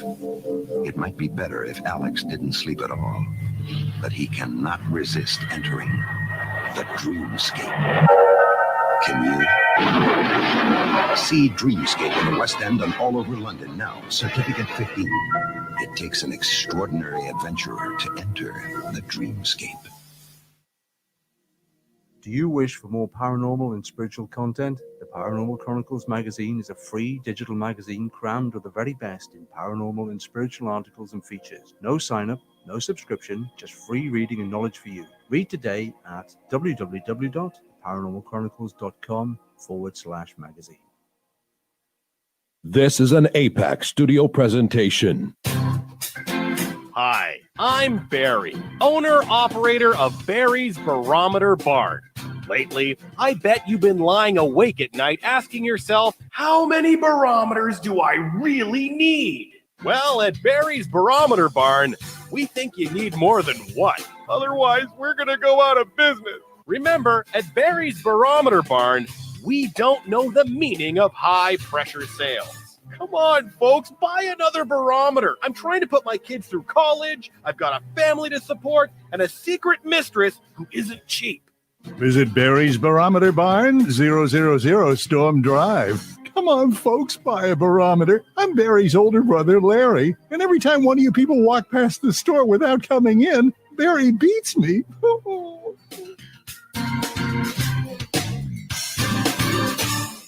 This has been a presentation from Tim Morgan's APAC Studio. For more almost professional amateur comic studio content, visit the APAC YouTube channel. Search APAC 2002. That's APAC 2002 on YouTube. Paranation Magazine is a new paranormal magazine based out of Denver, Colorado. Our goal isn't just to give you the best paranormal content out there, but to promote paranormal unity. We're doing this by giving everyone an opportunity to tell their stories and to share their experiences. For more information, follow us on Facebook at Paranation Magazine and soon, paranationmag.com. For every Earthling who's ever dreamed of adventures beyond the stars comes the astonishing story of one who made it, Alex Rogan. You have been recruited by the Star League to defend the frontier against Sur and the Kodan Armada. Of all the life forms in all the galaxies, one has been chosen to be the last starfighter. The Last Starfighter, with the film of the #1 hit Do They Know It's Christmas, the official Band-Aid story. In the West End and across London now, rated PG.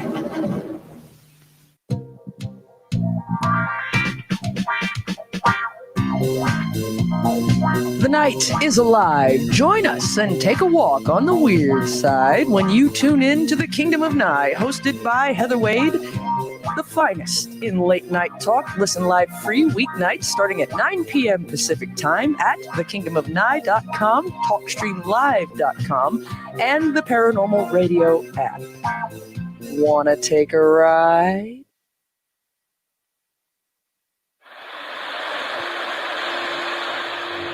Join us every Wednesday night at midnight Eastern Standard Time for Weird Wednesday, the live stream, with your hosts Jamie, the Living Dead Girl, and Rob, the Phantom, where we'll talk about all things paranormal, including zodiac, astrology, tarot card and oracle card readings, live ghost boxing and spirit communication, where we'll do voices from beyond the Cold Case Files.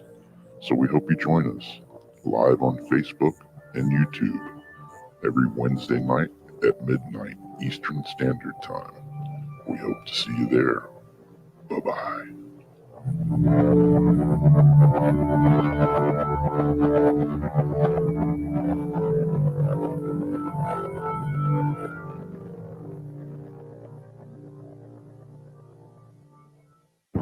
Are you intrigued by Paranormal Talk Radio? You'll love the new Paranormal Radio app from Talkstream Live. You'll find a great selection of talk shows covering UFOs, ghosts, strange phenomena, and much more. Download the Paranormal Radio app now and start listening to the very best in paranormal talk entertainment, including the network you're listening to right now, the Paranormal Radio app, free in Google Play and the iOS App Store. The answer to the ultimate question of life, the universe, and everything is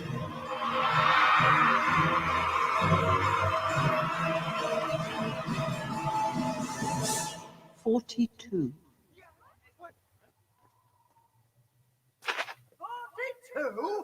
Yes, I thought it over quite thoroughly. It is, it's 42.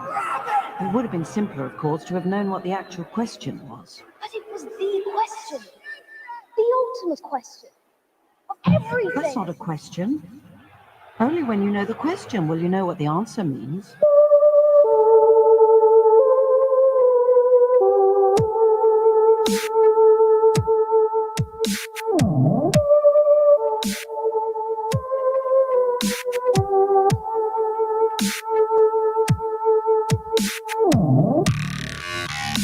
You're listening to Paranormal Soup, bringing you the weird every Sunday night. Call into the show and join the discussion. The call-in lines are 219-230-4444 or 260-225-9419 or by Skype caller ID 00JBland00 or JBland Paranormal Soup. And now to your host, Jason Bland. Tonight we're talking to our guest, Colm Holland. He's the author of The Secret of the Alchemist. It's about the book Paulo Coelho, The Alchemist, is the book he wrote. I remember reading it in high school. It wasn't, I have to correct, a friend gave me the book after, well, let me borrow it after I had told him, oh, you should check out this book, Don Juan by Carlos Castaneda, if I said that right. He's like, well, you feel like that book, you should check this out. And I remember reading it and like, wow, this is really interesting and all this stuff. I didn't realize all the secret metaphorical stuff or that Paulo Coelho was into alchemy. Really, I thought it was just a story. But my friend is like, no, there's secrets within this book. Like, he knew it. I would love to talk to him about it now. But it's interesting. I've always been fascinated by Joseph Campbell's hero's journey. You know, I'm a big Star Wars fan. There's a lot of hero's journeys built all around Star Wars, but there's so much more that we're finding out about what Paulo was trying to communicate in this book. I find so interesting. The Dark Night of the Soul. I'd like everybody to be able to experience the Dark Night of the Soul without having to hit rock bottom. We should definitely talk about how to do that because you don't want to go through that. But I had my own shadow person experience I told you about. Really makes me think about how I was stripped down and showed the inner me, the real me. And when you talk about unconditional love, when I was saved from that was when I begged God to save me. And I felt God's all right with who I am. And that changed my life. And maybe that's something I've learned a little bit of the secret already. I don't know, but I know there's a lot more I can learn. And the phone lines are open, so we will take your calls and your questions. Just wait till I call on you. You'll hear me call out your phone number, or your first few digits of your phone number, and then you're on the air with us. But let's go ahead and get back to our guest.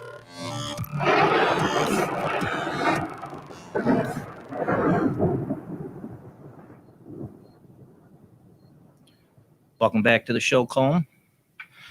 Like I was saying, the Dark Night of Soul. Like, how does somebody? I know people are like, I want to get to. How do I manifest stuff? I want to manifest stuff. But I'm interested. You know, how does somebody get to the Dark Night of the Soul without hitting rock bottom? That's because I've seen people hit rock bottom. It's not pretty. Oh, I got to unmute. Dang it! So I got to remember to do that. Sorry, Colm. Am I on? Yeah, there we go. Yeah, we don't want to hear it. We don't want anybody to hit rock bottom. We don't want to hit rock bottom ourselves, and that's just normal. So there's two options you've got then, really, at that point in my experience. And one is you can continue living a pretentious life. You can continue to living the false self, the one that we try and hide behind and project. And you can go to your grave that way. There's no problem whatsoever. The only problem is you are going to miss out on the treasure. That's the danger. You won't ever have really discovered all that the universe, that love has in store for you if you do that. So what's the other option? The other option is honesty and choosing integrity. So the decision that many of us run away from, but I really, really encourage us to make at some point, is be honest about what you feel. Be honest about what you feel about yourself, and get some help. Seriously, it's not a failing to ask other people and talk to other people, professional or otherwise, and say, look, I feel these things about myself. I really struggle with them. These are real obstacles in my life, and I want to overcome them. So that was me. I didn't like the way I treated other people. And I could see it influenced my decisions. It influenced my career. It influenced so many aspects of my life. And so I did make that decision to go through rock bottom, but I did also decide to get help. And I got help from a guy called Dr. Frank Lake. This was in the mid 70s. And I discovered he had a therapy called primal therapy, which is also called rebirthing. I don't know, those of you that have watched Gwyneth Paltrow's Netflix series on Goop, not everybody's into that stuff, but there's one episode where the team go off to Hawaii and they eat some mushrooms. And there's, yeah, I know, it's good stuff. You didn't know Gwyneth was into mushrooms. No, I didn't. Yeah, well, you see, you learn something new every day. They go to Hawaii. They do the mushroom thing, but what it does, it enables you to revisit in a relaxed way the unconscious part of the mind. And this is the thing. Professor Carl Jung, 100 years ago, a colleague of Sigmund Freud, he said that the mind is divided not even equally, and it's not like it's in two 50% parts, conscious and unconscious. The bulk of the brain and the mind is the unconscious mind. And in that cavern, for want of a phrase to call it, in that deep, dark cavern of the unconscious is where we bury all the stuff that we don't like. So all that bad stuff that happened to us as children, during somebody did mushrooms when they were young. That's really interesting. The idea of the mushrooms, by the way, isn't just for the fun of the mushrooms. Yeah, okay. The idea of the mushrooms is to get into the cave and to find the stuff that we've buried, that, you know, the ugly stuff, and find a controlled and hopefully safe way to come to terms with those things. And in my case, Dr. Frank Lake's primal therapy, rebirthing was the key. Amazing. And for several of the other people, I was a part of a community at the time, and we invited this guy in, and it transformed my life.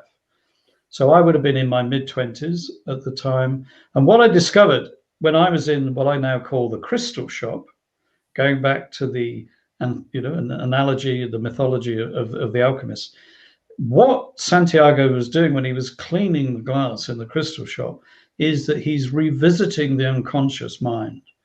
And what he's doing is he's allowing himself to heal, to purify, to heal, to make whole the ugly stuff, to allow love to nurture, re-embrace, to say that it's okay.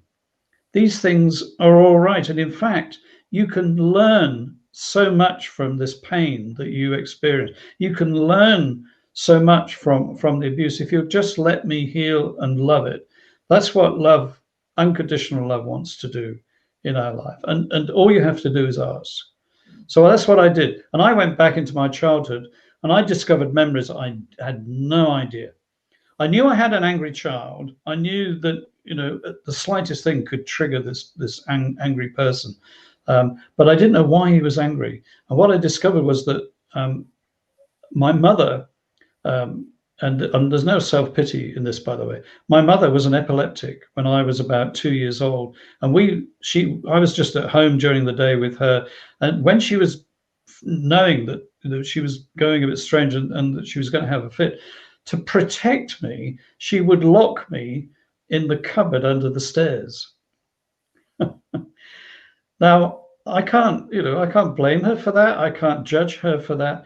She was trying to protect, because then, you know, all hell would break loose and she would have a fit or whatever. Terrible. I mean, poor woman. Just must have been an awful, awful time. And then when everything had calmed down and she kind of come to again, she would open the cupboard door and say, "Oh, there you are, you naughty boy. You were hiding in the cupboard. What game is this?" And this whole memory that I completely wiped because it was just so traumatic. I don't know how many times it happened. Maybe it only happened a couple of times, but it was enough for me to be so angry and so confused. And I had no compassion for her. All I thought was, you know, what did she do that for? You know, what is this all about? What is this, love? Is this what love looks like? Wow, you know, thanks a bunch. You know, so I grew up pretty confused. And, you know, it wasn't until I unlocked the unconscious, the hidden memory of that part of my life, that I became free. That knowledge, just the knowledge alone, set me free. So yeah, if you've read Harry Potter, you'll know that he spent a bit of time in the cupboard under the stairs. Well, I kind of beat into it by a couple of decades, but you know, you can imagine, I just thought it was hilarious when I saw that about. But we've all been in the cupboard under the stairs. You know, let's use that metaphor for a moment. And whether it's abuse, in some cases it can be a really much worse situation than I experienced. And my heart goes out to anyone. And if you're living with those buried memories and treasures, and you're really struggling to form positive and constructive relationships, please find somebody who you can talk to and get help with that, because help is at hand. There is a freedom available. The pain won't go away. The wound will never be healed in the sense that you won't be left with a scar. There's always going to be a scar. But by allowing love to heal, in my experience, to heal, to go into that pain, to face it and allow that wound to be healed by love, and to accept yourself, to lay no blame either on yourself or on somebody else, is a free, amazing free. And that was the biggest obstacle that I had to overcome in my life. So by overcoming that particular obstacle, that set me free to even consider pursuing my real destiny and to enjoy all that life was really meant to me, all the loving relationships that I was meant to have, all of the incredible magic. So here's the thing, and I did want to talk about magic but I've covered the ground. Okay, I've finished with the pain stuff. All right, I'll stop talking about the wounds in the back. Okay, let's get on to the exciting bit. So what I discovered about this alchemy stuff is that you can, if you're coming from a solid base, guys, you can't come from, I know the desert's sand, and the analogy that we're working on with Santiago involves doing a lot of crossing the desert, meeting tribes that are going to try and kill him. But the solid base for magic to happen is we do need to know that we are loved. We do need to know that we have a mission. We have a destiny in life. And that once we commit to that, and it usually involves trying to do good stuff, not just for ourselves, but for other people, magic will begin to take place. And the great thing about what I love about what Paulo says in The Alchemist, one of my favorite quotes in here, is that when we choose to follow our dream, when we choose to pursue our real true destiny, all the power of the universe will immediately come to our aid and will help make it matter. He says this, the universe will conspire. I just love that word, conspire, to help bring that to pass and to make that happen. Jason, I don't know, is that your experience? Have you known episodes of that? I'm about halfway through your book. When I'm thinking about this kind of idea, I think about all the things that led me to doing this show. I was a musician and a singer, but I also was into the weird and ghost hunting, like all these elements that were separate that came together to build the show, like the music, even like the last songs I really wrote being a musician ended up being the songs I used the breaks, all these things that just came together on the knowledge. Is just like, is this destiny? Did I make this? How did I get here? Because it's 5 years now doing the show. I'm not big. I'm not making money off the show, but it's my passion. It's what gets me away from my everyday, job. That this is, my family, my kids, and this show is like my love in my life. And we just had our 5-year anniversary, and I sit here and wonder, how did I get here? I just all this just came together. It was me fighting my fear and letting go, and just I'm open to talk about all the weirdness in my life, and that's how I got here. That's amazing. So that's what I call a normal, extraordinary life.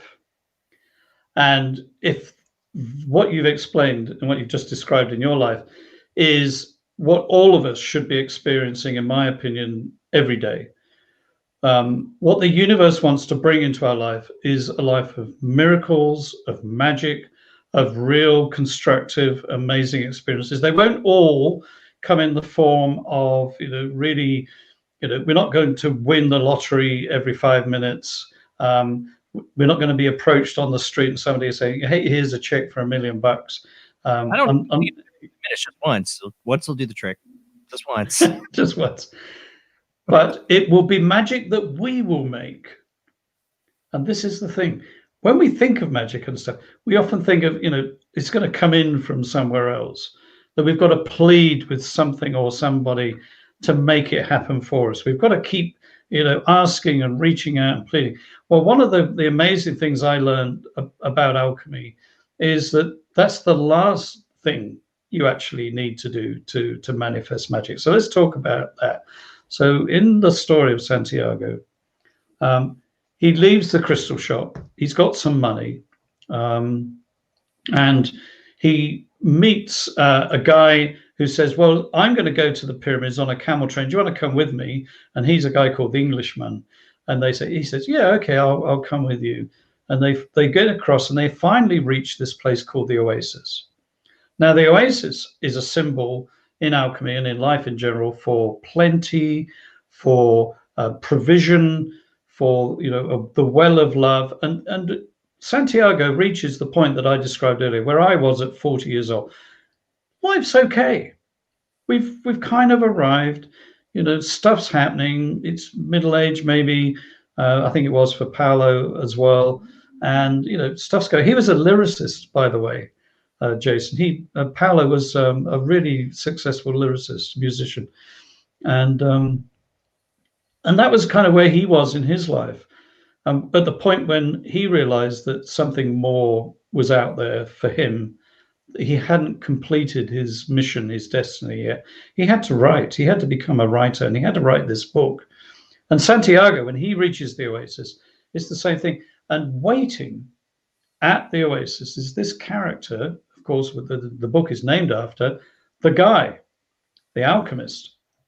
And the alchemist is waiting for Santiago to come along. So what is this? Who is this guy, this alchemist? Now, this is where it gets a bit spooky. Okay. There are real alchemists out there. That's what I'd found out. And my alchemist, you're already guessing, in my life was Paulo Coelho. I am very grateful. I am very blessed that that's who it was. But there are lots of us out there. And we don't wear a uniform. And we don't have a building you can go to. And there's no one book that you can read that's going to tell you everything you need to know. The secret of what we know just lives within the universe. I'll tell you where it lives. You will discover it in your own heart. This is where it lives.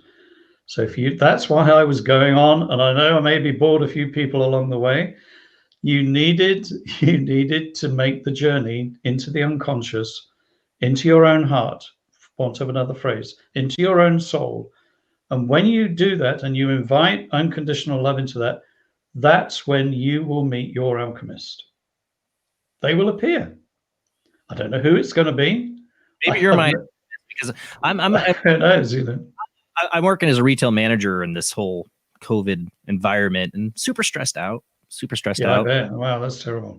Not happy in my job. And the times I'm happy is when I'm with my family, spending time with them, or on Sunday nights when I'm here doing this show. This is when I'm like in my groove, when I'm like, and I want more of that. I want more of that, you know, but it's like, there's that little voice in your head that tries to tell you, well, blah, blah, blah, blah, you know, that I have to ignore, you know, that I've learned over the years, I got to ignore that voice because it's going to give me anxiety. Like, you know, you need to, you know, economy's going to crash. You're going to lose your job. Everything's going to go to hell in a handbasket very shortly. That's all going through my head. I have to like keep reading that voice, you know. Okay, well, let's do it then, Jason. All right, let's do a little mini.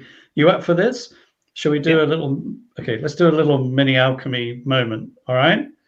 So I'm going to commit, just as I did when I wrote my book. So when I wrote my book, I heard you quoted earlier in the introduction. It took me 3 years to write my book. And every day that I was writing, before I would write, I would light a candle. I've got one lit on my desk here now. I would light a candle and I would do what I now discovered is alchemy magic. So I asked the universe, as I was writing, I asked unconditional love, that as I would write, that whoever eventually read my book would receive everything that they need to become the alchemist in their world, which is exactly the promise that Paulo gave to me. So all I'm doing, I'm just passing on the blessing, guys, so that if you're prepared to put in the work, which it sounds like you are, and you've put a lot of heavy work in, Jason, I can hear that. So here's the challenge, and I will do this publicly. Jason, we're going on air with this. I'm going to commit the next week of my time on and off because I've got a very busy week. I'd love to just take a day out. I can't, unfortunately, but let's just I'll just grab the bit of time that I can. I will do my alchemy magic for you. Okay? Oh, wow. Here's the thing though. The person who's going to make it happen is not me. Right. My magic is not going to change anything that you don't change. So where do I get this from? Well, guess where it is. It's all in the story, guys. The alchemist takes Santiago out into the desert, And he talks to him about alchemy, and he says, look, all things are one. We're connected through the collective unconscious. You are me, I am you. George Harrison had it, life goes on within you and without you. If only we just would realize that. I love George Harrison's lyrics, by the way. He's one of my guides in life. And all I can do as an alchemist is invoke what you already know, Jason. So that's what I'm going to do. I will invoke on your behalf what you already know. I will kind of put a bit of spice into the mix, if you like. I'll put a bit of jet fuel into your momentum, but it's your decision, it's your momentum. And in the story, if you want to go and swat up again, if you get yourself a copy of The Alchemist and just you can get it for free online. Paulo's made it available. You can just Google it. You can just download it for free. I mean, he's amazing how generous he's been with that book. And what you'll realize is that the Santiago is going to have to make the decision to become an alchemist himself. So that's your decision. So you have to decide that you, from now on, are going to forget about risk. You're just going to do it. You forget about fear. I don't know if you've seen one of the latest videos by Will Smith, by the way, who also claims to have changed his life by reading The Alchemist. He calls himself an alchemist. He's got this latest thing, and he says, if you can't get over the fear, just do it scared. which I love that. That's so Will Smith. I just love that guy. If you can't get over the fear, just do it scared. The secret there is what he says. You just got to do it. Just do it. The Nike for Under Armour. Against my phrase. Absolutely. So you might be petrified. You might say, "This is oh man, this risk is too great."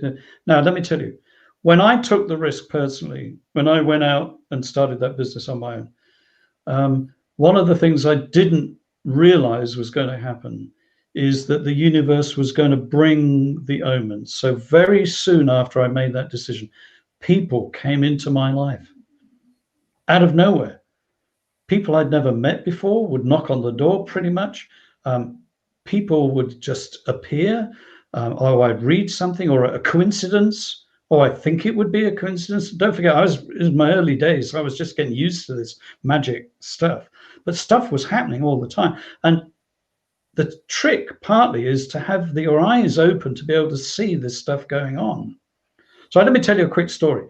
After I finished writing my book, I was really concerned whether I just wasted 3 years of my life. I think that's every author's concern at that point. But yeah. It was, is anybody ever going to read this book? I mean, am I delusioned? Yeah, I am. Okay, I confess. Yeah, there is an element of a good little dose of delusionment is a really good thing, by the way. It doesn't go amiss.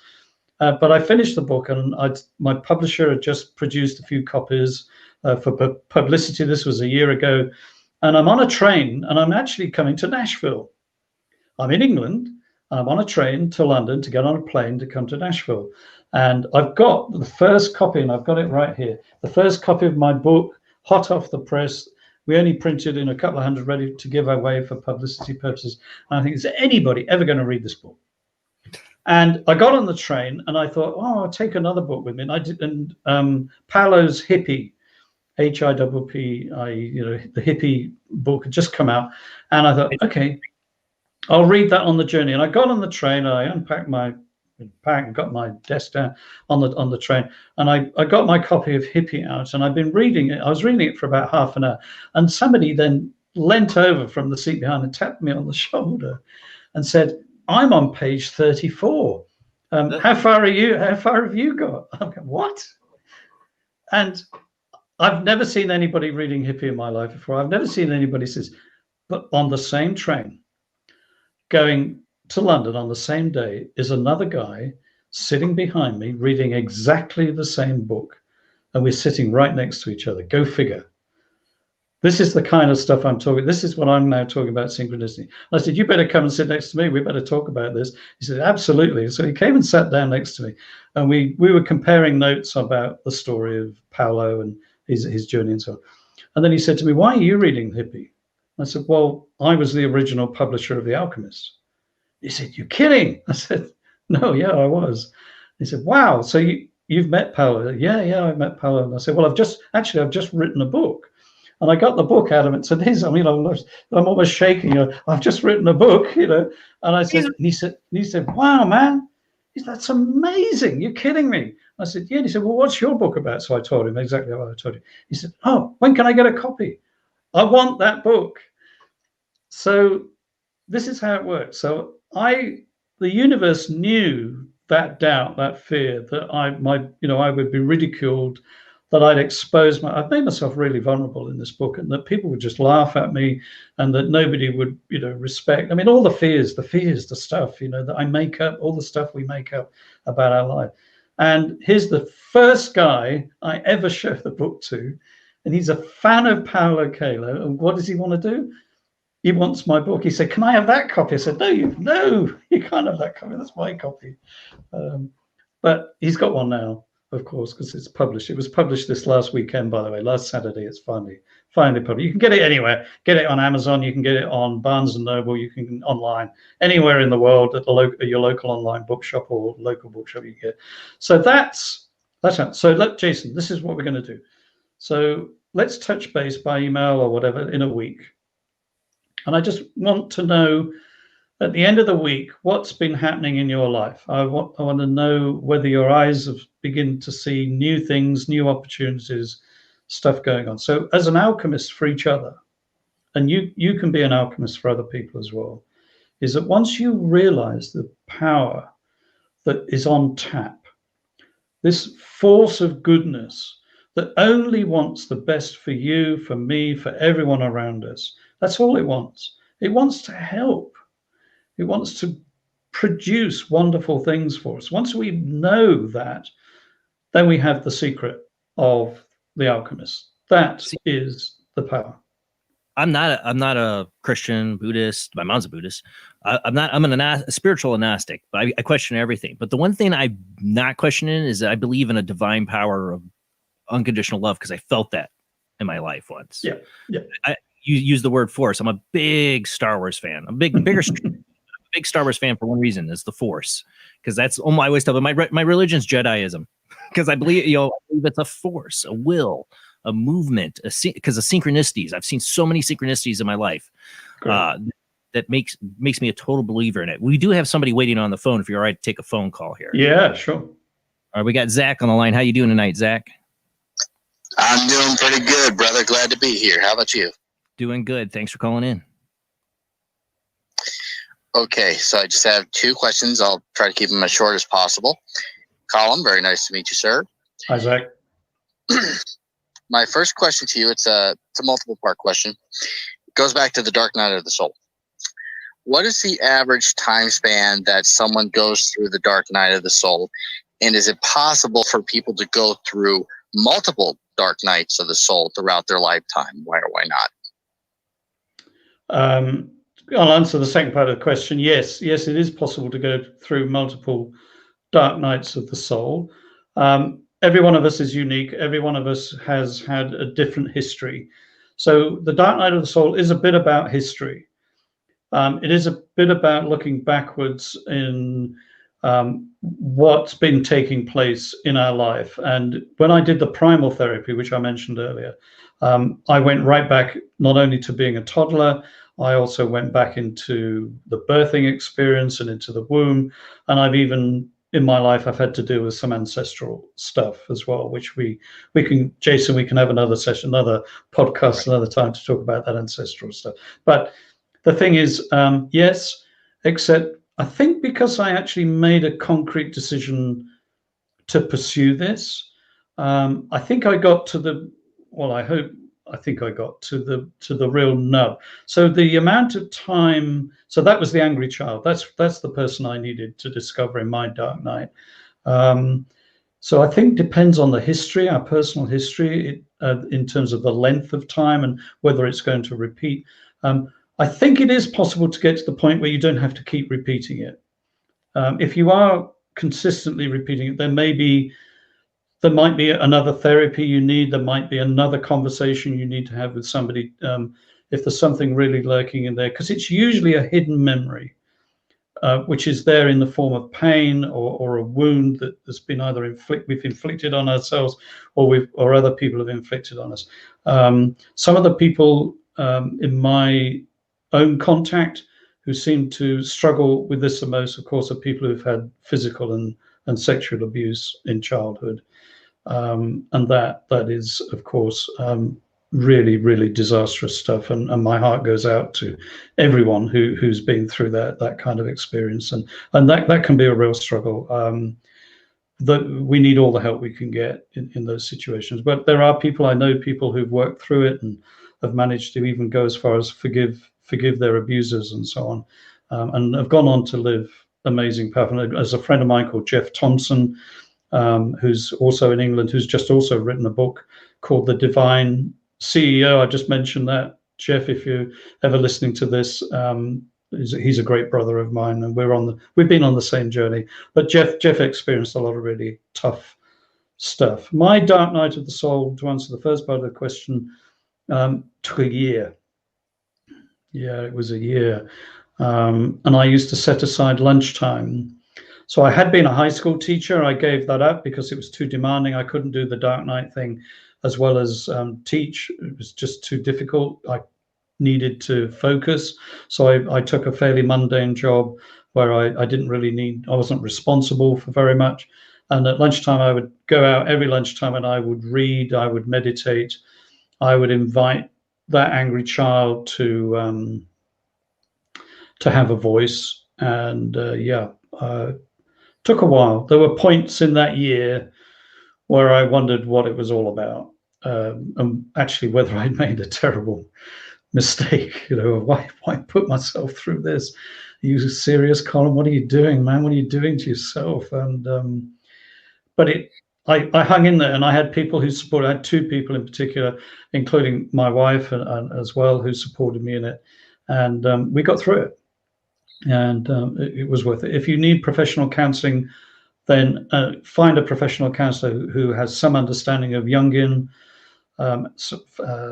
philosophy and psychoanalysis, because I found that understanding the dark night of the soul goes really well with Carl Jung's understanding of the unconscious and the shadow self, because most of us are projecting our shadow self into the world onto other people when we don't even realize it. So anything that can help you do that will get you through it. Is that helpful, Zach? Does that help answer the question? Yeah, that definitely does answer my question. Okay, so my second question is, going back to your thoughts of if you want something, you need to put the work into it. One thought that I always want, at least in my life, that will mention that to me will give me full meaning for everything. Not that I don't appreciate everything that I have in my life already, but the one thing I want to manifest is I want to become so financially secure that eventually I can be able to pass it on to assist others. I take a look, for example, at the gentleman that founded GoDaddy. He became a millionaire from this, and now he gives all of his money away over to charity. He says, "I'm not looking to make more money. I'm going to give it back." That's my kind of mindset that I want to get to.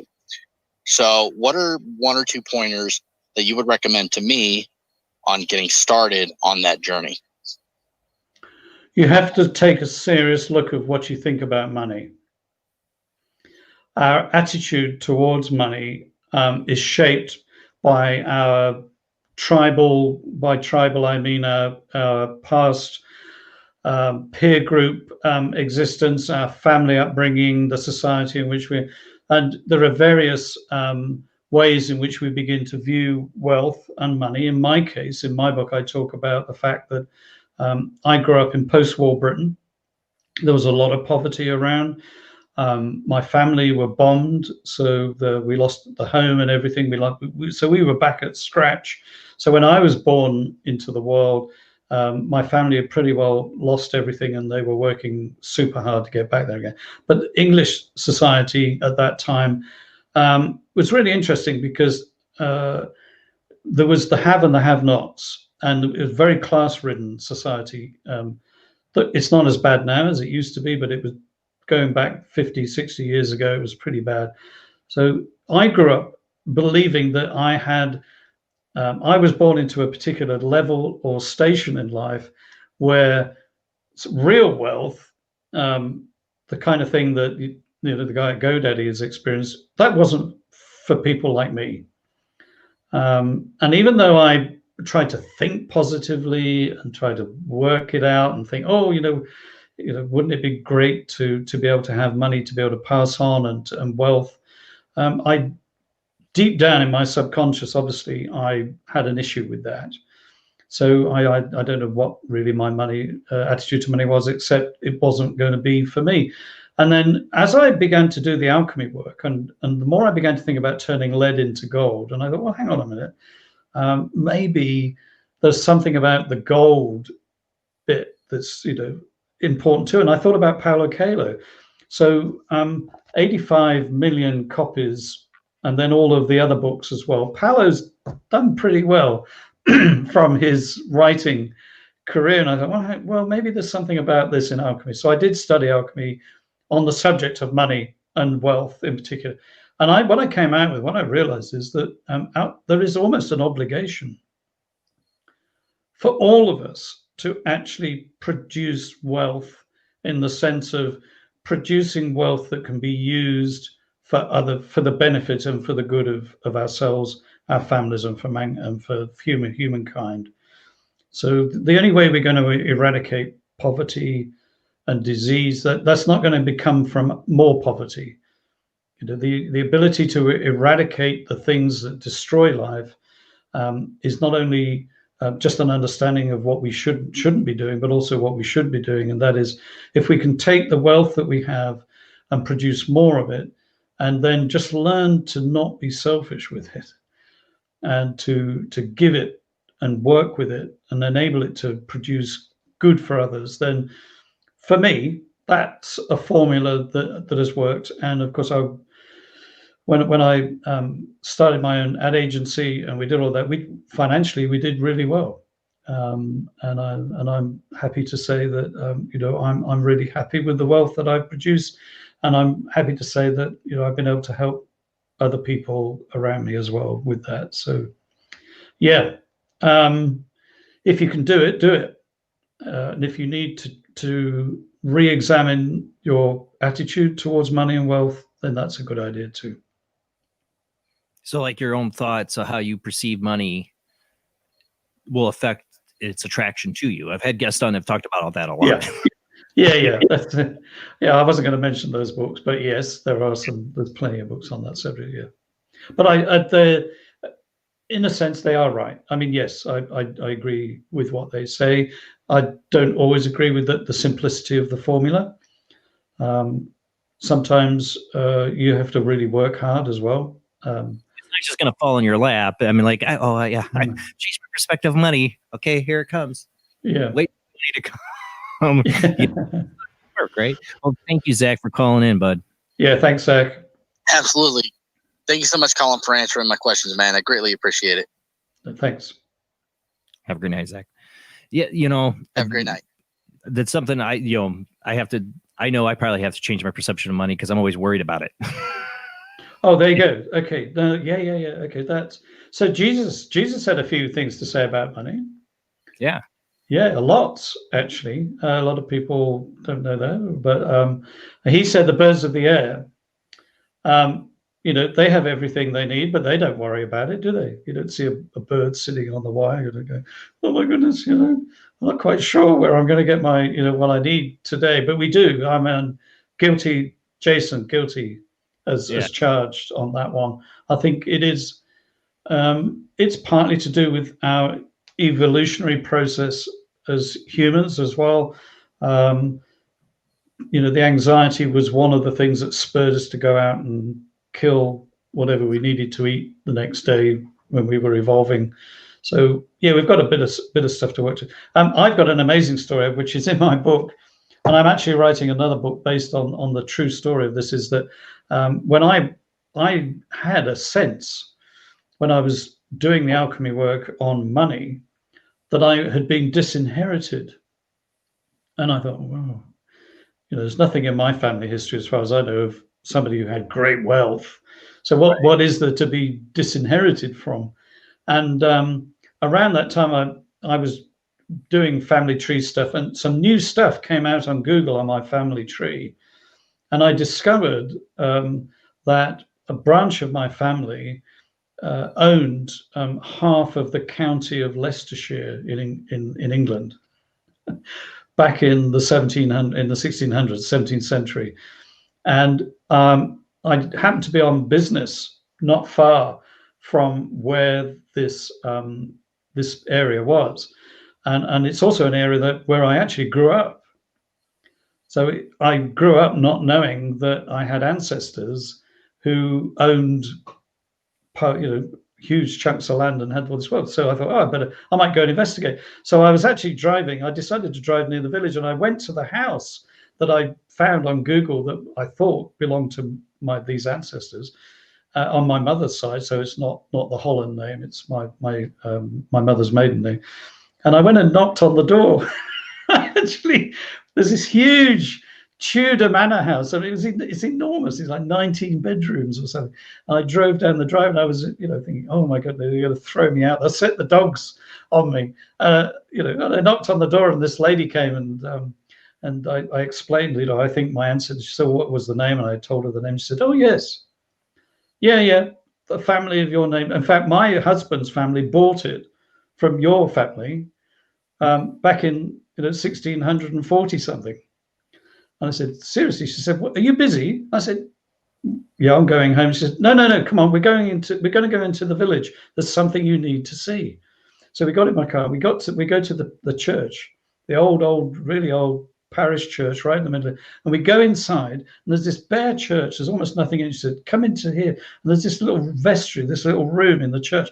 And she opened the door, and there's this knight, the statue of this knight lying horizontal, and a lady in fine robes and everything. It's their tomb. So buried in this tomb in the church is my great grandfather and my great grandmother.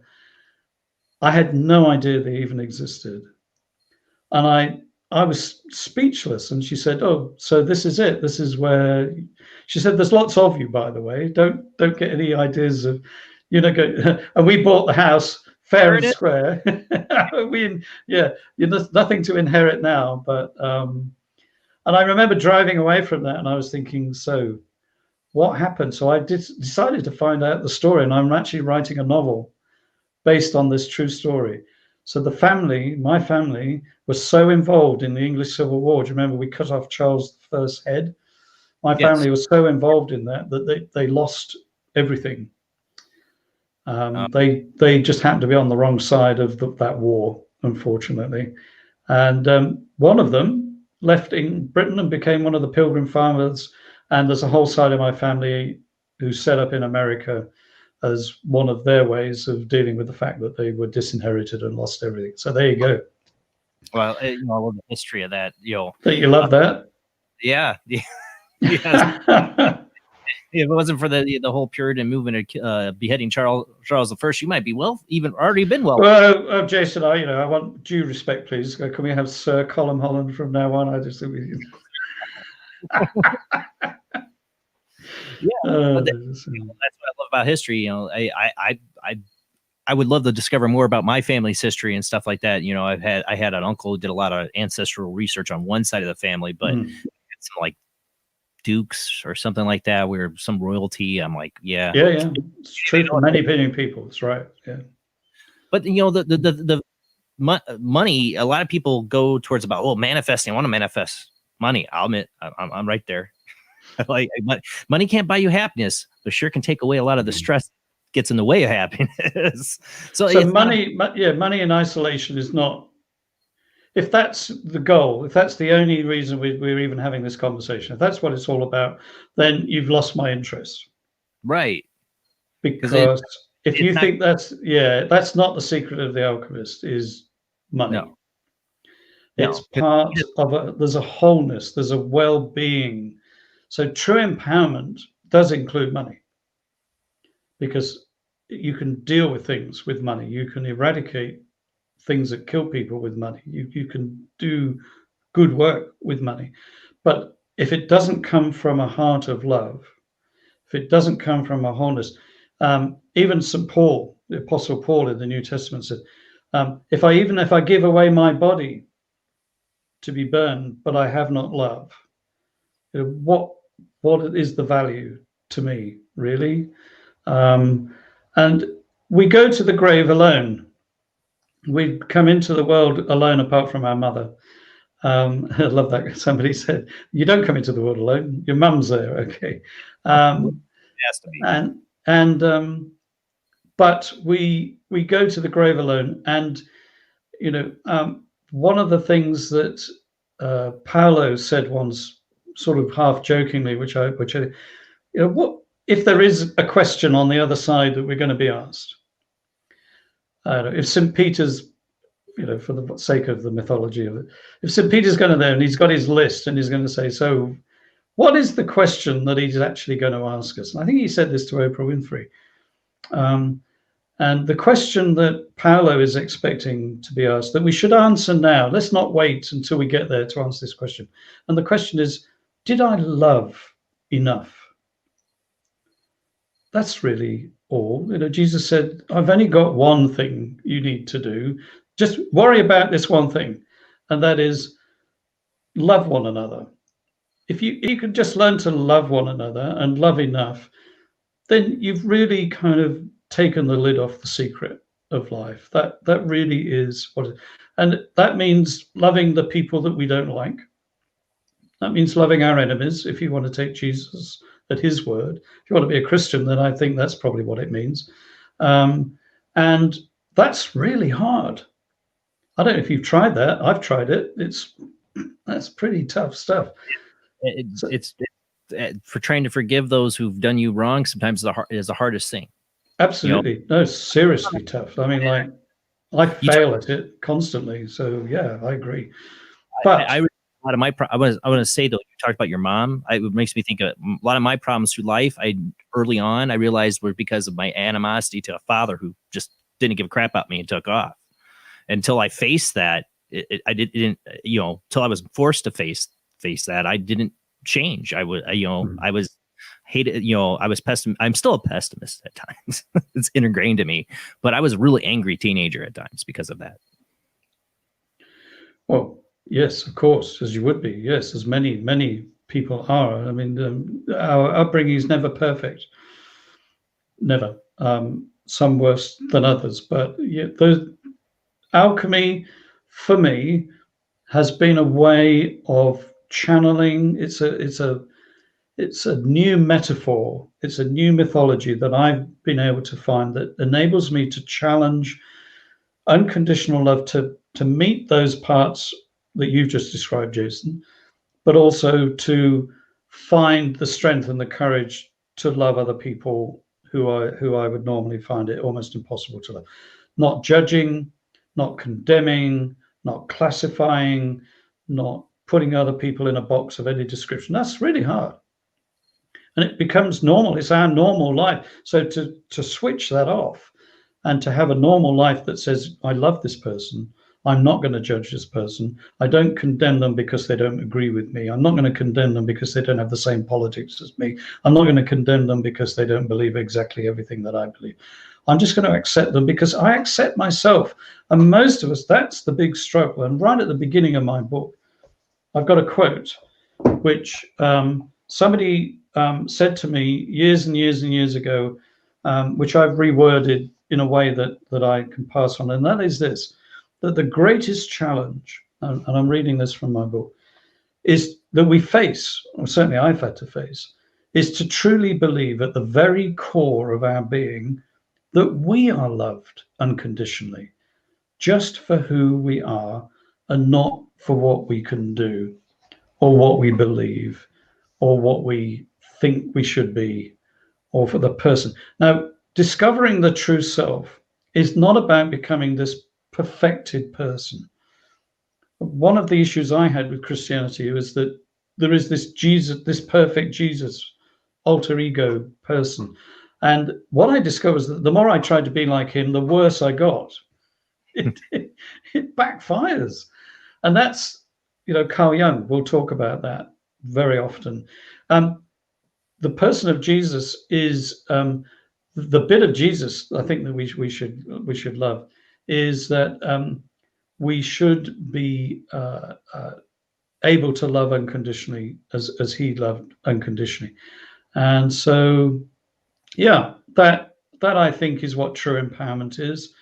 That's why I'm permanently on a journey of transformation, is not to become perfect, but become truly me, to discover the true Colm Holland and be the true Colm Holland, because that's the unique gift. So that's love wrapped up in a unique way that it's me. And for you, Jason, for Jamie, and for Rob, love is a unique gift wrapped up as you. So when we're passing on love, we're doing it in a way that nobody else can. We're doing it in our way. We're doing it in a way that is particular to us, and those around us will benefit from that. So that's really what my book is about, and why I wrote it. Well, and what what I love, what I'm loving so far as I'm reading the book, is that the idea that the unconditional love is a force in the world, that its own entity in a way, because that's kind of how I look at it. I look at it as what I felt in that moment when I was, and I'm, like I said, I'm still not a Christian, or I'm not any religion, but my moment of my dark night of the soul was the night I was attacked by this shadow being. I asked for God to help me, and that moment I felt saved, and I would, no matter what, God doesn't, has forgiven me, that accepts me as who I am. In that moment, it is a split moment of being saved in that instance. That's that unconditional love. I had that experience a couple other times in my life, and to me, it's a force. I mean, the greatest gift of my life I never knew I wanted was children. Having my 2 sons, that to me, that's the greatest experience of unconditional love I've ever had in my life. I didn't get to experience that with my father. I did with my mom, and it made me, being now, I'm a 40, and looking back at my father who took off, I have to think about what he had gone through, and that, being a father myself now, like I couldn't imagine leaving my children doing that. So whatever he was facing or whatever he was going through, it had to be tremendous from his child, wherever he was. It's like, I got to a point where I have to ask myself, can I forgive him? Can I move on? And I have, everybody goes down their own path. Everybody has their roads chosen for whatever reasons. You don't know what somebody's going through. It's something Absolutely. I constantly remind myself as just doing my job, working with other younger kids and stuff like that are working under me. I have to stop myself before I get angry about something or whatever and go, I don't know what they're going through right now. I don't know what they're dealing with, or with customers, or with anybody. Something I'm constantly working on to remind myself. You don't know what it's like to be in somebody else's shoes and what they're going through. We're going to keep the phone lines open, guys. We got to go to our last commercial break. We got a half an hour left when we come back. Call in. The lines are open. We will be right back.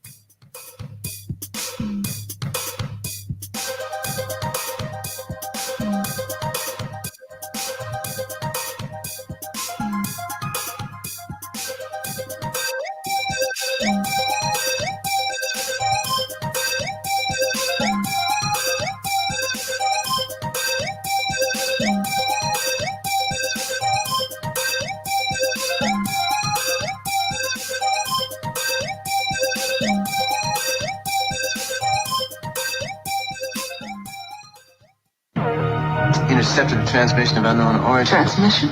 Out here? SOS. Human. Unknown. Alien. Certificate X. Exclusive engagement at the Odeon Leicester Square. Now. Any systematized transmission indicating a possible intelligent origin must be investigated. In space, no one can hear you scream. The international chart-topping Haunted Horror of Haverfordwest has been described as terrifyingly real, a must-read, shocking and chilling brilliance, genuinely worrying, utterly frightening. Don't read before bed. Described as one of the spookiest writers out there, best-selling author G.L. Davies presents Haunted, Horror of Haverfordwest, the true paranormal account that is shocking the world. Dare you enter? Dare you read? Haunted, Horror of Haverfordwest is available on Amazon, Barnes & Noble, Kindle, and wherever books are sold. Pray you never have to live there. Phantasm, the film that puts the fun in funeral. And as for a fiendish story, it does have a burial plot. Come prepared to scream, because if this one doesn't scare you, you're already dead. Phantasm from Aatip Embassy Pictures. Rated R under 17, not admitted without parental. Join us every Wednesday night at midnight Eastern Standard Time for Weird Wednesday, the live stream, with your hosts Jamie, the Living Dead Girl, and Rob, the Phantom, where we'll talk about all things paranormal, including zodiac, astrology, tarot card and oracle card readings, live ghost boxing and spirit communication, where we'll do Voices from Beyond, the Cold Case Files. So we hope you join us live on Facebook and YouTube every Wednesday night at midnight Eastern Standard Time. We hope to see you there. Bye-bye.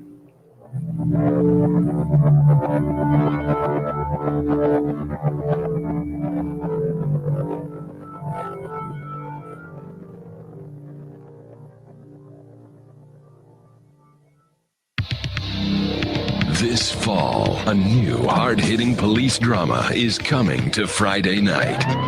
He was a well-to-do cop transferred to a troubled precinct downtown. His new partner is a space traveler with a passion for justice. It's Yuppie and the Alien. Look, you might vaporize dissidents in Alpha Centauri, but in this precinct, we do it by the book. I'm so terribly sorry, Captain. Googa, I'm sorry. Don't miss this one-of-a-kind police drama. They're fighting crime the hard way, in designer clothes, with $250,000 sports car and a UFO. Partner, let's go cruise in the car and look moody. One tough downtown precinct, two outsiders doing things their way. Yuppie and the Alien on VBC.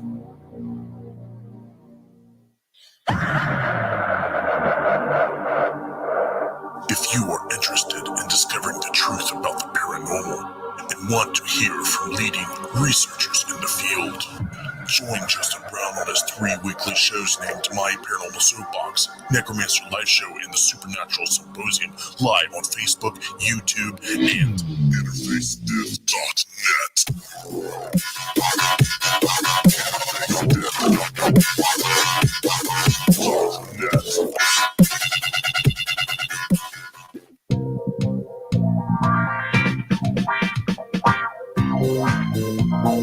The night is alive. Join us and take a walk on the weird side when you tune in to the Kingdom of Nye, hosted by Heather Wade, the finest in late night talk. Listen live free weeknights starting at 9 p.m. Pacific time at thekingdomofnye.com, talkstreamlive.com, and the Paranormal Radio app. Wanna take a ride? Are you intrigued by Paranormal Talk Radio? You'll love the new Paranormal Radio app from Talkstream Live. You'll find a great selection of talk shows covering UFOs, ghosts, strange phenomena, and much more. Download the Paranormal Radio app now and start listening to the very best in paranormal talk entertainment, including the network you're listening to right now, the Paranormal Radio app, free in Google Play and the iOS App Store. Heat 'em up. Do, re,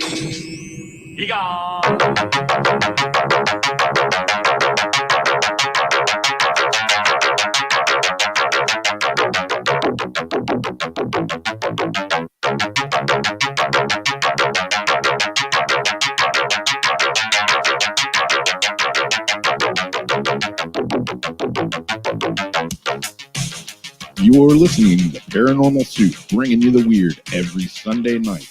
Call into the show and join the discussion. The call-in lines are 219-230-4444 or 260-225-9419. Or by Skype caller ID 00JBland00 or JBland Paranormal Soup. And now to your host, Jason Bland. Tonight, we're talking to our guest, Colm Holland. He's the author of The Secret of the Alchemist. It's about Paulo Coelho's The Alchemist and the hidden meanings in that book, that how you can transform your life, transmutation of the soul. A lot of deep stuff we're getting in here tonight, and I'm learning a lot. I don't think I'm in the dark night of my soul right now, but I'm at a point in my life where I feel like I need some changes and I maybe need to take some risk. I don't know. So I've been reading this book. I'm really enjoying it. Definitely need to check it out. Secret of the Alchemist by Colm Holland. The phone lines are open. You can call in with your questions. I haven't seen the chat room that people are saying that they heard a woman whisper. You know what's weird is I heard that earlier. I was gone probably when you guys were hearing it, because when I go to commercial break, I step away to go to the bathroom behind the scenes, Paranormal Soup. But I heard whispering earlier in the show, and I knew it wasn't Jamie, a female voice. So I don't know. Maybe we're calling some spirits in from the show 2 weeks ago. Spirit Box show will be later this year. No Spirit Box tonight. I don't know. I did hear a weird voice in there. I don't know what that's about, but I heard that earlier in the show. I don't know. That's the weirdness of Paranormal Soup. You never know what's going to happen. Let's go ahead and get back to our guests.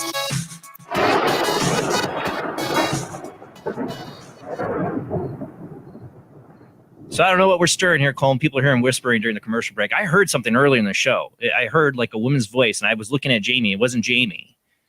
It was you. Colm was talking, and I don't know where it came from. Oh, I got to unmute Colm. See, there we go. Hi, thank you. Look at this. You see my wall behind me? The sun. Wow. So sun's up. There we go. There we are. There it is. So that's coming in from my window facing in that direction. Yeah. I heard it too. Wasn't me. And it's dead silent in here. So yeah, I'm gonna have to listen to the playback of this and see what we hear. We do like we call a live spirit box. We play spirit boxes and stuff, and people call in and see if the spirits will talk to them. And I always say it doesn't really, I do it by myself. If I do it by myself, I get little results, maybe some stuff. But man, we bring on the show, we have all these, different people watching, and all of us come together in a circle. That's when we get really weird activity and voices come through and explain. And it's the power of multiple minds meeting together, focused on one intent. And I think that makes the magic happen, and the spirits are able to communicate. That's probably outside your realm, but it does go in the idea of what people can do with the manifestation of their minds, I believe. And I'm not saying that our spirits aren't talking to us. I think they're able to do it because people believe and are focused in on that. It's one of the aspects of reality that I think I think ingrained in my belief since I was a kid, that consciousness, especially mass consciousness, and I discovered Carl Jung later in my life, that there's an uncollective consciousness affects the world around us. Yes, absolutely. So when we launched my book on Friday, I was invited to join a big mind, body, spirit channel in the UK. And so because we couldn't go anywhere because we're still in semi-lockdown, and we're trying to all avoid each other, I was going to hold a book launch in Glastonbury. Now, those of you who know Glastonbury, it's the mythical home of King Arthur, Knights of the Round Table, Merlin. It's a big tourist destination, and there's a hill with the tour on the top, the tower on the top. Those of you who've heard of Glastonbury, and of course, it's a big music festival, one of the biggest in the world every year as well. Happens in Glastonbury. Lots of people from the USA come over, so I'm sure people have heard of it. It's also the mythic place where Jesus was brought from Jerusalem to England by Joseph of Arimathea, and the staff that Joseph of Arimathea was using to walk with was planted in the grounds in Glastonbury, and that's the mythology of the tree, Joseph Arimathea's tree, and Jesus. So yeah, lots of great sort of energies going on, a lot of goddess stuff going on just in this this area where I live. So I'm very fortunate to be exposed to lots of good stuff all the time. Well, it's energy. I always, like I said, it's been great to me since I don't know why, since I was a kid. I've always just had this belief that the mind can do incredible things that can change reality. Maybe it's too much Star Wars. I don't know. That's what interests me about the Alchemist. Is the idea of being able to manifest things in your life. I've always been fascinated by the synchronicities I've seen in life. Like your train ride. You end up running into somebody give you exactly what you needed to hear at that time. The encouragement you needed for being a new author. Those things I've seen in my own life, and I'm sure everybody else has had it. That's what I'm always been fascinated about, is the synchronicities. That's why I look at it as like a force. Yes, like, it is. And so why does it happen is the question that I had when I was writing the book, but also throughout my life, is why do we need synchronicity? Why do we need omens? Well, this is the thing.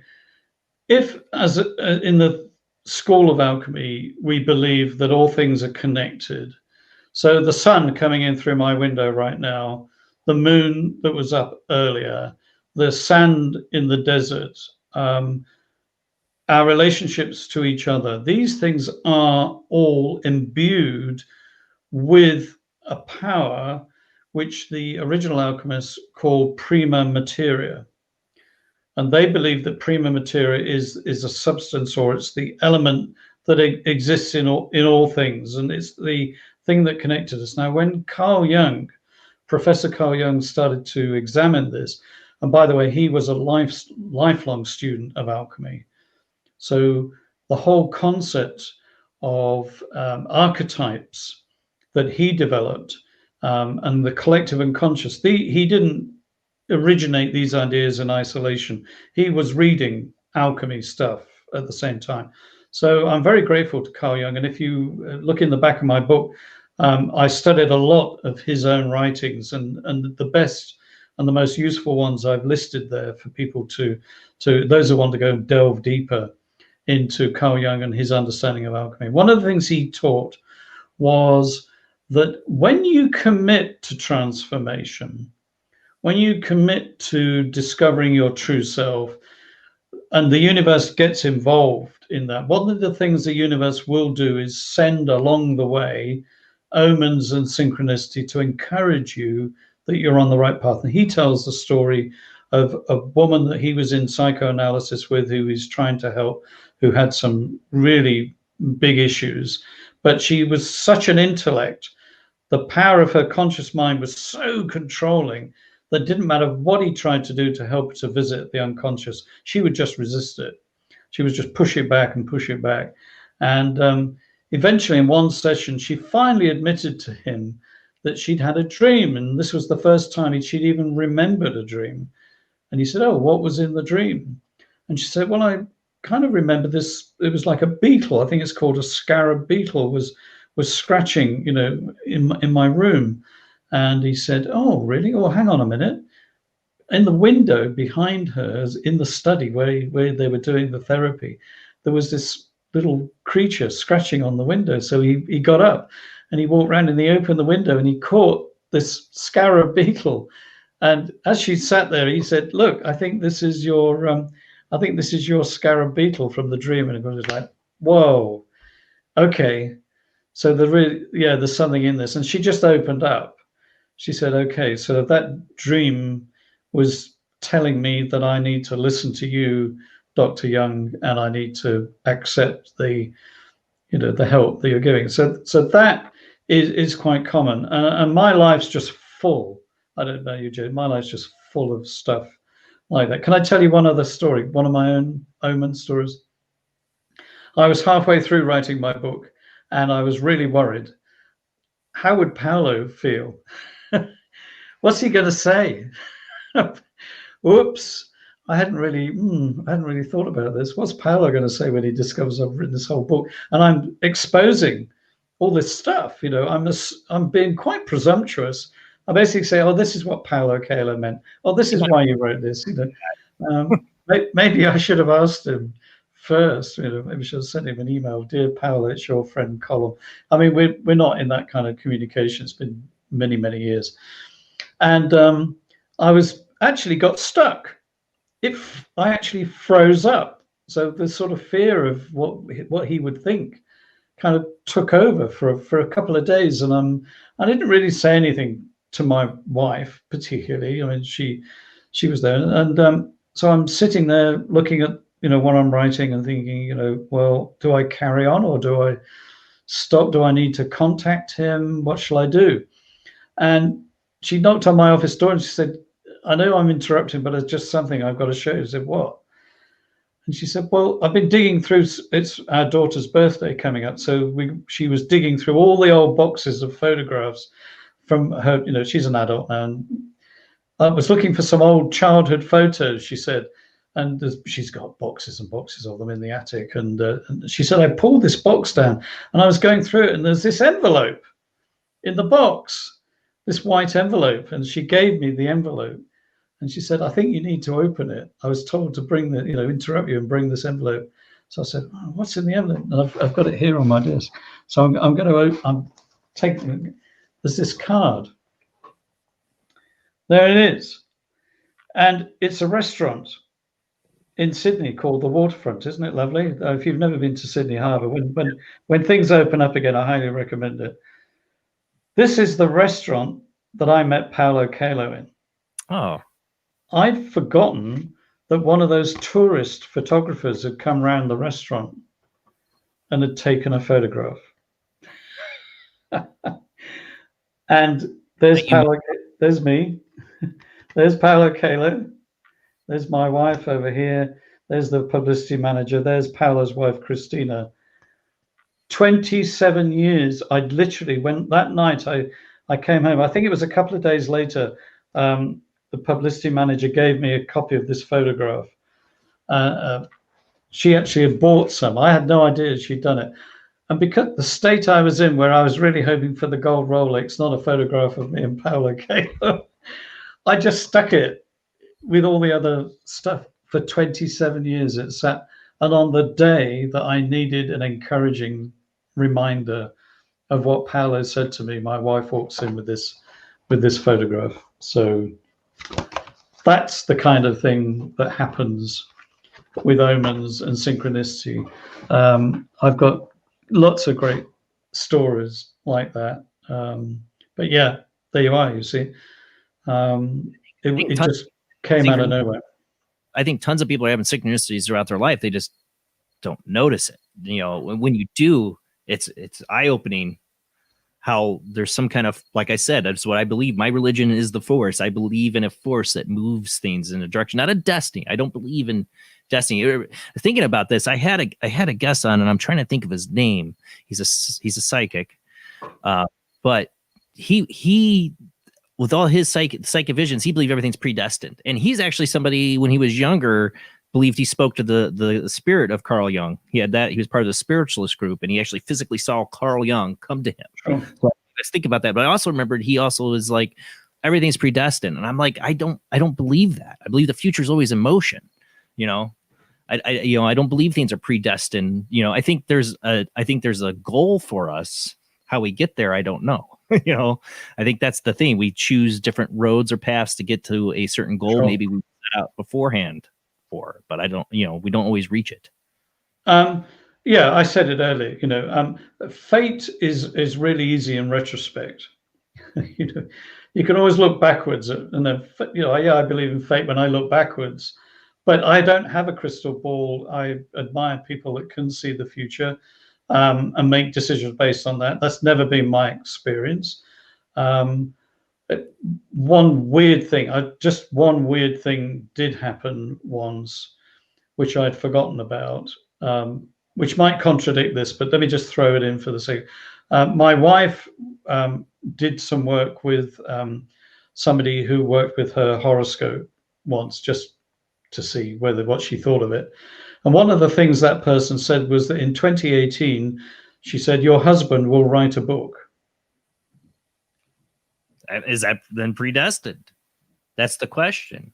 Or did she just, Are these people able to just see forward? Don't know.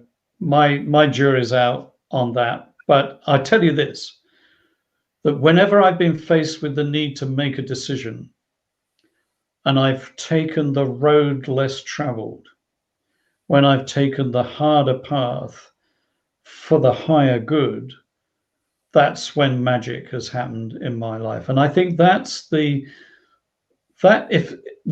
agree, we are destined to live the fullness of life that we were meant to live. It's our birthright, as I said earlier.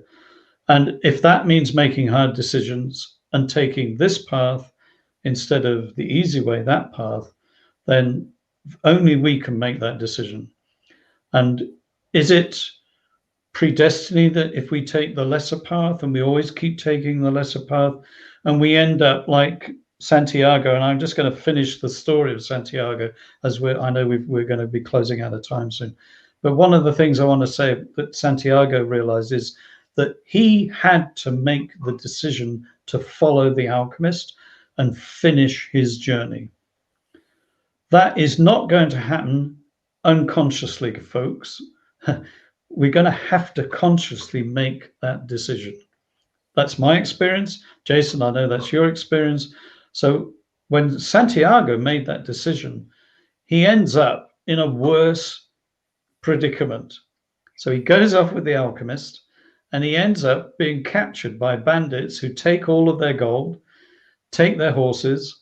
They've got nothing left at all. And the chief says, oh, and by the way, I'm going to kill you.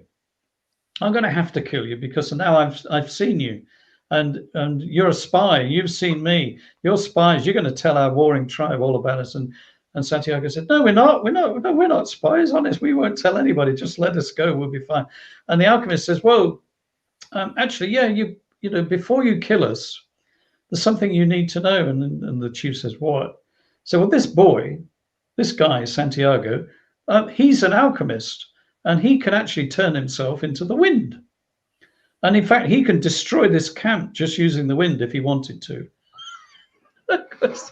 You can see the look on Santiago's face. It's like there's a little damp puddle suddenly appeared in the sand, you know, at Santiago's feet.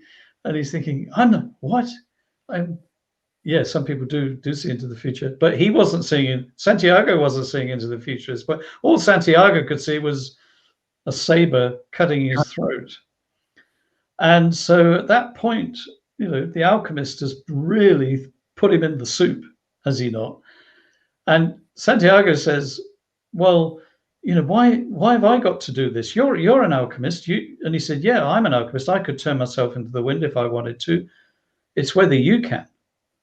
You know, you need to see if you can do this thing. And he goes off and he sits on the side of the camp, and he starts to meditate, and he looks at the desert, and he looks at the wind, and he thinks about the sun, and he starts to commune. He starts to dig deep into his intuition. He starts to dig deep into his heart. He starts to realize that he is at one with these things. And that's the first time he's ever really made the full connection with the universe. And the moment he makes that full connection with the universe, he realizes one vital thing, that he has a role to play that the rest of the universe can't do. So the wind, the sand, and finally the sun cannot be an agent of love. And he talks to the wind, and he talks to the desert, and he ends up talking to the sun. And the sun says, you need to talk to the hand that wrote all. And the hand that wrote all and Santiago have this moment together. And Santiago doesn't ask anything. He doesn't plead for anything. He doesn't say, please help me, save my life. Oh, I'm in so much, you know, shit here. Please, you gotta get me out of this. You know, he doesn't. He just comes to one realization, that in his own soul is the soul of God. In his own heart is the heart of love. And that he, a boy, Santiago, can perform miracles. He could do it. Doesn't have to ask God to do it. He doesn't have to ask the sun to do it. He doesn't have to ask the universe to do it. He can do it. and the wind gets agitated and it rises, and the whole desert's full of sand, and this amazing storm happens, and it almost completely destroys the camp. And when the sand finally, falls down, the wind ceases, and they open their eyes. The chief and the alchemist, they all see Santiago is on the other side of the camp. He's actually moved, and the chief goes, "Wow, you guys are scary. In fact, we're not going to kill you. We daren't kill you. You guys are like sorcerers or something. You better go. In fact, here's your goal. Get out of here. We don't want you around here anymore." So they're not. So what is that event all about? What does that teach us in our own life? It teaches us two things: that we can become an alchemist, and the formula to becoming an alchemist and how to perform alchemy magic is right there in that episode in the Alchemist story.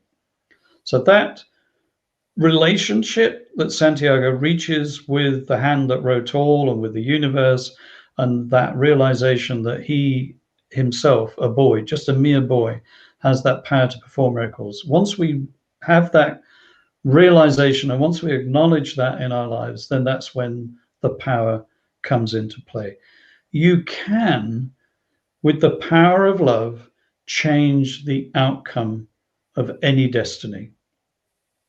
And that is a different dimension to the one that most of us live on. It is a dimension that we can all enter into if we wish.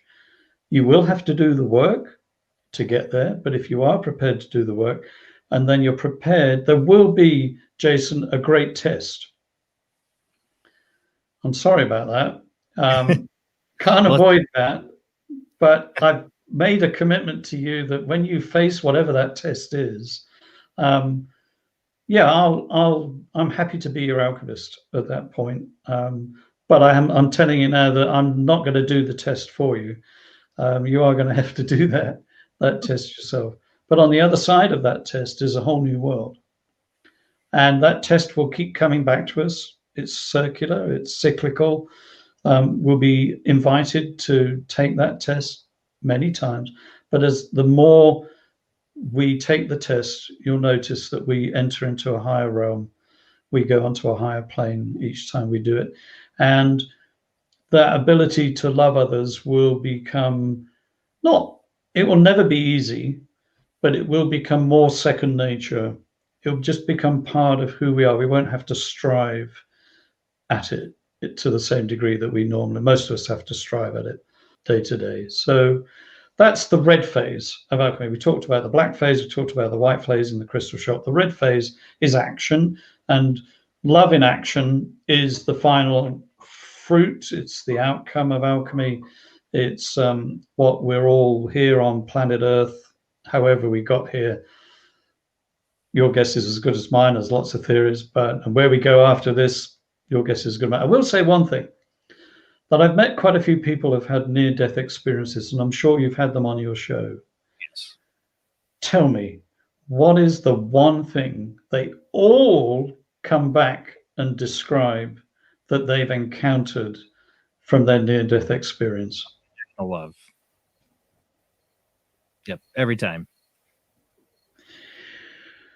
I just rest my case. As I said, I'll let my friends and colleagues who've had near-death experiences have the last word. Yeah, exactly. So we don't. But my most spiritual experiences both involved feeling that feeling of unconditional love. Yes. So I write a daily quote on my website, colmholland.com. There's a daily, and on my Facebook page, actually it's on my Facebook page, Colm Holland page. I write a daily quote, and always about love. Every day I try and write something new about love, and I meditate on it, and I talk about it, and I came up with something quite interesting that came to my mind the other day. If love is the answer, why do we question it? That's a good one. But we do, don't we? Even when love comes to us, we question it. What is that about? We doubt it. even when people do a loving act or say something kind to us, we just, oh no, I don't deserve that. And why do we say we don't deserve that? Why do we, push back even when somebody quite simply does a kind act? Oh, hey mate, you dropped something. Hey, is this yours? Oh, thanks. Oh, that. We're our critics. Yeah, we are pretty complex. But that's the thing. I have trouble taking compliments from people because I realize I criticize myself all the time. Well, can I just take this opportunity to compliment you, Jason? Thank you for these 5 years of the Paranormal Soup. Thank you for making that decision. Thank you on behalf of all the people who maybe haven't thanked you for committing yourself and your life to be doing this work, because yeah, absolutely, Jamie. Yeah. Blessings, because you're contributing in your unique way in a way that we can all contribute to the soul of the world. You have nourished over these last 5 years, and probably before that in ways we didn't even know, but you've nourished the soul of the world. And that is our calling. That is the one thing. And when we launched my book back on Friday last week, we actually took out 2 minutes. There were about 250 people in the launch online. We took out 2 minutes, and I showed some footage of some drone footage of Glastonbury Tor, the Mount and the hill. And we had some Tibetan bells, just meditation bells, just ringing quietly. And together we actually decided to use our individual energy, or whatever we do when we're, tapping into the soul of the world, just so together we could nourish the soul of the world. And I have to say, I came away from that 2 minutes feeling so peaceful and so enriched, and just by drawing on everybody else's positivity and by their commitment to nourish this thing that we experience together. Because guess what, guys, this is it, isn't it? This life we share together, this is it. This is what we have. We don't have anything else. Yeah, this is what it's all about in the end of the day. So blessings to everybody. May you continue to nourish the world in whatever way you can. May you continue to be nourished by the soul of the world as well, because this is all we have in the end of the day. Thank you so much, Colm. And it means a lot to have you on the show, especially when you have to, it's wee hours of the morning now for you as we see the sun coming up. No, and, I'm a monk. I get up early anyways. Back on again, the talk more. I think there's a lot more rabbit holes and stuff we could go down and talk about your experiences in life. And like I said, this was a great show for me to listen to you, because I'm kind of in that spot right now in my life. I feel like I need that kind of guidance. We've got to connect in a week's time. Everybody is our witness. We're going to connect and see where you're at in a week's time. Yeah. All right. Yes, definitely. Well, thank you, Colm. You were an awesome guest. Go check out his book, The Secret of the Alchemist. Out now. You can get it on Amazon, right? Amazon, Barnes and Noble, all good bookshops. Awesome. All right. Well, thank you, Colm. We'll definitely have to get again. We'll talk in a week. We'll see where I'm at in a week. Thank you, Jamie. Thank you, Rob. Thank you, Jason. Thanks, everyone. All right, guys. We'll be back next Sunday. Same bad time, same bad channel, 11 p.m. to 2 a.m. Eastern, 10 p.m. to 1 a.m. Central, 8 p.m. to 11 p.m. Pacific time. Next week, we will have Keith Blanchard on. He's an alien contactee. We love that. We're talking the contactee, not abductees. He's had more peaceful experience. We'll talk to him about his experiences next Sunday. Check it out. Don't forget to subscribe and follow on YouTube and Facebook. Thank you to everybody who shares the show out. That's the biggest help you can do for the show, is sharing it out. Tell your friends. Paranormal Soup's the place to come. You want to talk about the weird, the strange, unusual in your life in a comfortable area where everybody's got an open mind and willing to listen and talk. I love my chat room. You guys are awesome, because you guys are also open to everybody new that comes in. Come check it out. Paranormal Soup. Keep telling your friends. And if you can help us out on Patreon, $2 a month does help pay the bills for the show. But just sharing out is the biggest help at all. Thanks, everyone. See you next week.